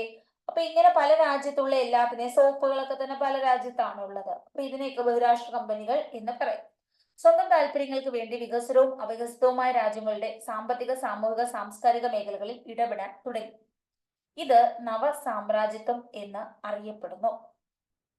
അപ്പൊ ലോകത്ത് പുതിയ ഒരു സാമ്രാജ്യത്വ വ്യവസ്ഥിതിയാണ് വന്നത്. പല രാജ്യങ്ങളിൽ ഉള്ള കമ്പനികളുണ്ട്. ഇവര് അവരുടെ താല്പര്യങ്ങൾക്ക് വേണ്ടി വികസനവും അവികസിതവുമായ രാജ്യങ്ങളുടെ സാമ്പത്തിക, സാമൂഹിക കാര്യങ്ങളിലൊക്കെ ഇടപെട്ടു. ഇന്ന് വികസിതവും വികസ്വരവുമായിട്ടുള്ള രാജ്യങ്ങൾ മാത്രമേ ഉള്ളൂ. അവികസിതം എന്ന ടേം ഒഴിവാക്കി. ഇതിനെയാണ് നവസാമ്രാജ്യത്വം എന്ന് പറയുന്നത്. പണ്ടും ബ്രിട്ടീഷുകാരൊക്കെ കച്ചവടത്തിന് വേണ്ടി വന്ന അധികാരം കൈയാളി പോയതാണ്. മൂന്നാം ലോക രാജ്യങ്ങളിലെ സമ്പത്ത് കൈവശപ്പെടുത്താൻ ബഹുരാഷ്ട്ര കമ്പനികൾ മത്സരിച്ചു. അവരുടെ തന്ത്രങ്ങൾ പുതിയൊരു ഉപഭോഗ സംസ്കാരം വളരുന്നതിന് കാരണമായി. അങ്ങനെ വികസ്വര രാജ്യങ്ങൾ ബഹുരാഷ്ട്ര കമ്പനികളുടെ കമ്പോളങ്ങളായി മാറി. വികസിത രാജ്യങ്ങളിലെ ഉൽപ്പന്നങ്ങള് വികസ്വര രാജ്യങ്ങളുടെ ഗ്രാമങ്ങളിൽ വരെ എത്തിച്ചേർന്നു. ബഹുരാഷ്ട്ര കമ്പനികളോട് മത്സരിക്കാൻ കഴിയാതെ തദ്ദേശ സാമ്പത്തിക മേഖല തകരാൻ തുടങ്ങി. അപ്പോ വികസിച്ചുകൊണ്ടിരിക്കുന്ന വികസ്വര രാജ്യങ്ങൾ, ഇവരുടെ ഗ്രാമപ്രദേശങ്ങളിലെല്ലാം വലിയ വലിയ വികസിത രാജ്യങ്ങളുടെ സാധനങ്ങൾ എത്തി. അമേരിക്കയുടെയും ബ്രിട്ടീഷുകാരുടെയും ഫ്രാൻസിന്റെയൊക്കെ സാധനങ്ങൾ നമ്മുടെ എല്ലാ മാർക്കറ്റുകളിലെ, അതെ, നമ്മൾ വികസ്വര രാജ്യമാണ്, നമ്മളുടെ എല്ലാ മാർക്കറ്റുകളിൽ ഇവരുടെ സാധനങ്ങളുണ്ട്. അപ്പൊ നമ്മുടെ വീട്ടുകളില് നമ്മുടെ തദ്ദേശീയർ ഉൽപ്പാദിപ്പിക്കുന്ന സാധനങ്ങളാണ്. അതിന് വില കൂടുതലും, ഇവരുടെ സാധനങ്ങൾക്ക് വില കുറവുമാണ്. ഇവർ യന്ത്രങ്ങളൊക്കെ വെച്ച് ചെയ്യുന്നതുകൊണ്ട് വില കുറവാണ്. അപ്പൊ എല്ലാരും വില കുറവിന് തേടി പോകും. അപ്പൊ ഈ തദ്ദേശീയരുടെ ആരെങ്കിലും വാങ്ങിക്കുവോ? അവർക്ക് പൈസ കിട്ടുവോ? ഇല്ല. അപ്പോ തദ്ദേശ സാമ്പത്തിക മേഖല തകരുന്നു. സ്വന്തം രാജ്യത്തിന് പൈസ ഇല്ലാണ്ടാകും, മറ്റൊരു ഇതെല്ലാം അടിച്ചുകൊണ്ട് പോകും, പൈസ ഇല്ല. പുത്തൻ സാമ്പത്തിക പരിഷ്കാരം, ന്യൂ എക്കണോമിക് പോളിസി. എക്സാമിന്റെ സ്ഥിരം ചോദ്യമാണ്. നവസാമ്രാജ്യത്തിന്റെ ആശയങ്ങളാണ്. ഉദാരവൽക്കരണം. ബഹുരാഷ്ട്ര കമ്പനി ഉൽപ്പന്നങ്ങൾക്ക് മൂലധനത്തിന് നിയന്ത്രണങ്ങളില്ലാതെ കടന്നുവരാൻ ഇറക്കുമതി നിയമം, നികുതികൾ ഉദാരമാക്കി. ഇറക്കുമതി നിയമങ്ങള്, നികുതികള് ഉദാരമാക്കി കൊടുത്തേത് അവരിങ്ങോട്ട് വന്ന് കച്ചവടം ചെയ്യാൻ. സ്വകാര്യവൽക്കരണം. സ്വകാര്യ മേഖലയെ പ്രോത്സാഹിപ്പിക്കുന്നതിന് പൊതുമേഖലാ സ്ഥാപനങ്ങളെ സ്വകാര്യവൽക്കരിച്ചു. അപ്പൊ ഉദാരവൽക്കരണം എന്ന് വെച്ചാല് നമ്മുടെ അമേരിക്കയുടെ, ബ്രിട്ടീഷുകാരുടെ, ഫ്രാൻസുകാരുടെ ഒക്കെ ഉൽപ്പന്നങ്ങൾ, അവരുടെ സാധനങ്ങൾ നമ്മുടെ ഇന്ത്യൻ മാർക്കറ്റിലും മറ്റു കൊച്ചു കൊച്ചു രാജ്യങ്ങളുടെ എല്ലാ മാർക്കറ്റിൽ വരാൻ വേണ്ടിയിട്ട് ഇറക്കുമതി, അവർ ഇങ്ങോട്ട് ഇറക്കുമ്പോഴുള്ള പൈസ കുറച്ചു, നികുതികളെല്ലാം ഉദാരമാക്കി കൊടുത്തു. ഇനി നമ്മളിവിടെ ഒരു സോപ്പ് ഇറക്കാൻ, അമേരിക്കക്ക് ഇവിടെ വന്ന് സോപ്പ് ഇറക്കണമെങ്കിൽ ഒരു സോപ്പിന്റെ പുറത്ത് 60 രൂപ നികുതി കൊടുക്കണം എന്ന് വിചാരിക്കുക. അപ്പൊ ഇവർക്ക് ഒരു സോപ്പ് വിൽക്കാൻ എത്ര രൂപ വേണ്ടി വരും? ഒരു 120 രൂപയ്ക്കെങ്കിലും വിറ്റാലല്ലേ ഇവർക്ക് എന്തെങ്കിലും ലാഭം കിട്ടൂ? ഇവര് 60 രൂപ നികുതി തന്നെ കൊടുത്തു. പിന്നെ ബാക്കി എന്ത് ചെയ്യണം? ഇവരുടെ ഉൽപാദനത്തിന്റെയും ലാഭവും എല്ലാം എടുക്കണ്ടേ? അപ്പൊ ഒരു മിനിമം ഒരു 120 രൂപയ്ക്കെങ്കിലും വിൽക്കേണ്ടി വരും. അന്നേരം നമ്മുടെ നാട്ടില് സോപ്പ് ഒരു 30 രൂപയ്ക്ക് കിട്ടുമെങ്കിൽ പിന്നെ എല്ലാവരും നമ്മുടെ സോപ്പല്ലേ വാങ്ങിക്കുവോ? ഈ 120 രൂപ എടുത്ത് അമേരിക്കയുടെ സോപ്പ് വാങ്ങിക്കുവോ? ഇല്ല. എന്നാൽ ഇവർക്ക് നികുതി എല്ലാം അങ്ങ് ലാവിഷാക്കി കൊടുക്കുകയാണെങ്കിൽ ഇവർക്ക് കുഞ്ഞു പൈസക്ക് വിൽക്കാൻ പറ്റും. ഈ നികുതിയുടെ പൈസ നമ്മുടെ കയ്യിൽ നിന്ന് വാങ്ങിക്കണ്ടല്ലോ. അങ്ങനെ ഇവർക്ക് കുറഞ്ഞ വിലയ്ക്ക് വിൽക്കാൻ പറ്റുന്നു. അപ്പോൾ നമ്മുടെ ആളുകളെക്കാളും കുറച്ച് അവർ വിൽക്കും, നമ്മളെല്ലാരും പോയി അവരുടെ വാങ്ങിക്കും. ഇതാണ് സംഭവം. മനസ്സിലായോ? സ്വകാര്യവൽക്കരണം എന്ന് വെച്ചാൽ ഗവൺമെന്റിന്റെ കയ്യിലിരിക്കുന്ന സാധനങ്ങളെല്ലാം പ്രൈവറ്റ് ആക്കി മാറ്റും, ഏതെങ്കിലും വ്യക്തികളിലേക്ക് കൊടുക്കും. ആഗോളവൽക്കരണം രാഷ്ട്രത്തിന്റെ സമ്പദ് വ്യവസ്ഥയെ ആഗോള സമ്പദ്ഘടനയുമായി ബന്ധിപ്പിച്ചു. ബഹുരാഷ്ട്ര കമ്പനികളുടെ താല്പര്യങ്ങൾ സംരക്ഷിച്ചു. മത്സരങ്ങളിലൂന്നിയ കമ്പോളം നിലവിൽ വന്നു. അതിരുകളില്ലാത്ത ഉൽപ്പന്നങ്ങൾ, സേവനങ്ങൾ, വിഭവങ്ങൾ, മൂലധനം, പുത്തൻ സാങ്കേതിക വിദ്യ, മനുഷ്യ വിഭവശേഷി, തൊഴിലാളികൾ, ഇവയുടെയൊക്കെ ഒഴുക്ക്. അതായത് സാങ്കേതിക വിദ്യ ഒഴുകുന്നു, തൊഴിലാളികൾ ഒരു രാജ്യത്ത് മറ്റൊരു രാജ്യത്തേക്ക് സേവനം, അതിരുകളില്ലാത്ത ഉൽപ്പന്നങ്ങൾ, വിഭവങ്ങള്, മൂലധനം, അങ്ങനെ അങ്ങോട്ടും ഇങ്ങോട്ടും ഒക്കെ മറ്റു രാജ്യങ്ങളിലേക്കൊക്കെ നമ്മൾ എല്ലാ സേവനങ്ങളും കൈമാറുകയാണ്. ലോകം മുഴുവൻ ഒരൊറ്റ കമ്പോളമായി മാറുന്നു. ക്ലിയർ ആണ്? അപ്പോൾ പരസ്പരം മത്സരിക്കും. ഇപ്പൊ അമേരിക്കയുടെ പ്രോഡക്റ്റ് വിൽക്കപ്പെടണോ അല്ലെങ്കിൽ റഷ്യയുടെ പ്രോഡക്റ്റ് വിൽക്കപ്പെടണോ, പരസ്പരം ഇവർ തമ്മിലൊരു മത്സരം ഉണ്ടാകും, പല രാജ്യങ്ങളും തമ്മിൽ. നമ്മുടെ ഇന്ത്യൻ മാർക്കറ്റും ഇവരോടൊപ്പം മത്സരിക്കണം. അതാണ് ആഗോളവൽക്കരണം. എല്ലാം ഒരു കുടക്കീഴിൽ. നമുക്ക് ഏത് രാജ്യത്തിന്റെയും നമ്മുടെ സൂപ്പർ മാർക്കറ്റിൽ പോവാമെങ്കിൽ ഒറ്റയടിക്ക് എല്ലായിടത്തെയും കിട്ടും. ലോകബാങ്ക്, അന്താരാഷ്ട്ര നാണയനിധി, ലോക വ്യാപാര സംഘടന ഈ ആഗോളവൽക്കരണത്തിന് അനുസൃതമായ നയങ്ങൾ രൂപവൽക്കരിക്കുകയും നടപ്പിലാക്കുകയും ചെയ്യുന്നു. അപ്പൊ ആഗോളവൽക്കരണം ഗ്ലോബലൈസേഷൻ ആണ്. ഈ ഗ്ലോബലൈസേഷൻ ലോകബാങ്ക്, വേൾഡ് ബാങ്ക്, അന്താരാഷ്ട്ര നാണയ നിധി IMF, ഇന്റർനാഷണൽ മോണിറ്ററി ഫണ്ട്, ഇനി ലോക വ്യാപാര സംഘടന വേൾഡ് ട്രേഡ് ഓർഗനൈസേഷൻ WTO, ഇവർ മൂന്നും കൂടിയാണ് നയങ്ങൾ രൂപീകരിക്കുകയും നടപ്പിലാക്കുകയും ചെയ്യുന്നത്. അപ്പൊ ആഗോളവൽക്കരണം ലോകത്തിന് മുന്നിൽ പുതിയ സാധ്യതകളാണ് തുറന്നിട്ടത്. വിവരവിനിമയ സാങ്കേതിക വിദ്യയുടെ വ്യാപനം, സാധന സേവന രാജ്യാതിർത്തികൾ കടന്നുള്ള വിനിമയം, ആഗോള ഗ്രാമം, ഗ്ലോബൽ വില്ലേജ് എന്ന ആശയത്തിന് രൂപം നൽകി. എന്നാൽ ആഗോളവൽക്കരണം വികസ്വര രാജ്യങ്ങളെ ദോഷകരമായി ബാധിച്ചു. ബഹുരാഷ്ട്ര കമ്പനികളുടെ കടന്നുവരവ് ദേശരാഷ്ട്രം എന്ന ആശയത്തിന് വെല്ലുവിളിയായി. തദ്ദേശീയ സംസ്കാരങ്ങൾ തകർന്നു. കാർഷിക ഉൽപ്പന്നങ്ങളുടെ വിലയിടിഞ്ഞു. പൊതുമേഖലാ സ്ഥാപനങ്ങൾ തകർന്നു. സാമൂഹിക സേവന മേഖലകളിൽ നിന്ന് സർക്കാരുകൾ പിന്മാറി. പ്രകൃതി വിഭവങ്ങൾ കൊള്ളയടിച്ചു. അപ്പോൾ ആഗോളവൽക്കരണം ദോഷമായി. 20-ാം നൂറ്റാണ്ടിൽ ലോകത്തിന്റെ എന്നാൽ വികസിത രാജ്യങ്ങൾക്ക് നേട്ടമായി. അവരുടെ സാധനങ്ങൾ മറ്റു രാജ്യങ്ങളിലെല്ലാം കൊണ്ടുപോയി വിൽക്കാം, നല്ല ലാഭവും കിട്ടുന്നു, നല്ല പൈസയും കിട്ടും. വികസ്വര രാജ്യങ്ങൾക്ക് നഷ്ടം. 20-ാം നൂറ്റാണ്ടിൽ ലോകത്തിന്റെ വിവിധ ഭാഗങ്ങളിലുണ്ടായ സംഭവ വികാസങ്ങൾ ലോക ചരിത്രത്തെ തന്നെ മാറി. 1-ാം ലോകമഹായുദ്ധവും 2-ാം ലോകമഹായുദ്ധവും ഉണ്ടായി. പുതിയൊരു സംഘടന വന്നു, ഐക്യരാഷ്ട്ര സഭ. പിന്നെ ബാൽഫൺ പ്രതിസന്ധി അല്ലെങ്കിൽ ബാൽഫൺ പ്രഖ്യാപനം, അതുപോലെ മോസ്ലോ ഉടമ്പടി, ഇതൊക്കെ നമ്മൾ കണ്ടു. പിന്നെ ചേരിചേരാ പ്രസ്ഥാനത്തിന്റെ ഉടലെടുപ്പ്, സിയോണിസം എന്താണ്, ക്ലിയർ ആണ്, യാസർ അറാഫത്ത് ആരാണ്, പിന്നീട് അപ്പൊ അങ്ങനത്തെ കുറെ കാര്യങ്ങളാണ് നമ്മൾ ഇതിനകത്ത് കണ്ടത്. എന്താണ്? അപകോളനീകരണം, നവ സാമ്രാജ്യത്വം, ഉദാരവൽക്കരണം, ആഗോളവൽക്കരണം, പിന്നെ നമ്മുടെ സ്വകാര്യവൽക്കരണം, ഇതൊക്കെ നമ്മൾ പഠിച്ചു. 1-ാം ലോകമഹായുദ്ധത്തിന്റെ കക്ഷികൾ കണ്ടില്ലേ? ത്രികക്ഷി സഖ്യം, ത്രികക്ഷി സൗഹാർദ്ദം. ഫാസൻ നാസും കണ്ടു, മുസോളിനിയും ഹിറ്റ്ലറും. 2-ാം ലോകമഹായുദ്ധം, 2 സംഘടനകൾ, അച്ചുതണ്ട് ശക്തി, സഖ്യശക്തി. യുദ്ധാനന്തരം ഐക്യരാഷ്ട്രസഭ, ശീതസമരം, ഏഷ്യ ആഫ്രിക്കൻ മോചനം, ചേരിചേരാ പ്രസ്ഥാനം, നവസാമ്രാജ്യത്വം. ക്ലിയർ ആണോ? എല്ലാവർക്കും പിടികിട്ടിയോ? ഓക്കെ ആണ്. അപ്പൊ ഈ മിഖായിൽ ഗോർബച്ചേവിന്റെ ഗ്ലാസ്നോത്ത്, പെരിസ്ട്രോയിക്ക പിടികിട്ടി. സോവിയറ്റ് യൂണിയന്റെ തകർച്ചയ്ക്ക് കാരണമായില്ലേ? മുസോളിനി ഏതുമായി ബന്ധപ്പെട്ടിരിക്കുന്നു? ജനം ഹിറ്റാണ്, ജർമ്മനി, നാസിസം, ഹിറ്റ്ലർ. ജനം ഫിറ്റാണ്. ഫാസിസം ഇറ്റലി മുസോളിനി അല്ലേ? ആണ്. ഹിറ്റ്ലറിന്റെ അല്ലേ ഗസ്റ്റപ്പോ? വേഴ്സായി സന്ധി 1919 1-ാം ലോകമഹായുദ്ധമല്ലേ? ക്ലിയർ ആണ്? ഓക്കെ. അപ്പോൾ നമുക്ക് കാര്യങ്ങളൊക്കെ പിടികിട്ടി. അങ്ങനെ രണ്ടാമത്തെ ചാപ്റ്റർ വളരെ വ്യക്തമായി നമ്മൾ പഠിച്ചു തീർത്തു. ഒരുപാട് കാര്യങ്ങൾ, ഇമ്പോർട്ടന്റ് കാര്യങ്ങൾ വരുന്നുണ്ട്. എക്സാമിന്റെ സ്ഥിര ചോദ്യം വരുന്ന ഒരു ചാപ്റ്റർ ആണ്. നമുക്ക് ഒറ്റയ്ക്ക് ഇരുന്ന് വായിക്കുമ്പോഴൊക്കെ ബോറടിക്കുന്ന ഒരു ചാപ്റ്റർ ആണ്. ഞാൻ മാക്സിമം നിങ്ങളിലേക്ക് എത്തിക്കാൻ ശ്രമിച്ചിട്ടുണ്ട്. എത്രമാത്രം എത്തി, എത്രമാത്രം മനസ്സിലായി എന്ന് എനിക്കറിയത്തില്ല. ക്ലാസ് കാണുമ്പോൾ ഒരു ഫുൾ കോൺസെൻട്രേഷൻ കാണുകയാണെങ്കിൽ, അതായത് മറ്റൊന്നും ശ്രദ്ധ ചെലുത്താതെ ക്ലാസ് എന്നുള്ള രീതിയിൽ മറ്റു കാര്യങ്ങളൊക്കെ ആലോചിച്ച് ഉമ്മായിരുന്ന് കാണാതെ നല്ല രീതിയിൽ ശ്രദ്ധിച്ചിരിക്കുകയാണെങ്കിൽ തീർച്ചയായിട്ടും നിങ്ങൾക്ക് നന്നായിട്ട് മനസ്സിലാകും. മറന്നു പോകാതെ മനസ്സിലാകുമെന്ന് ഞാൻ വിശ്വസിക്കുന്നു. അപ്പോൾ ക്ലാസ് ഇഷ്ടപ്പെട്ടിട്ടുണ്ടെങ്കിൽ ദയവായി നിങ്ങൾ കമന്റ് ചെയ്യുക. Thank you so much. Next class വീണ്ടും കാണാം. ബൈ.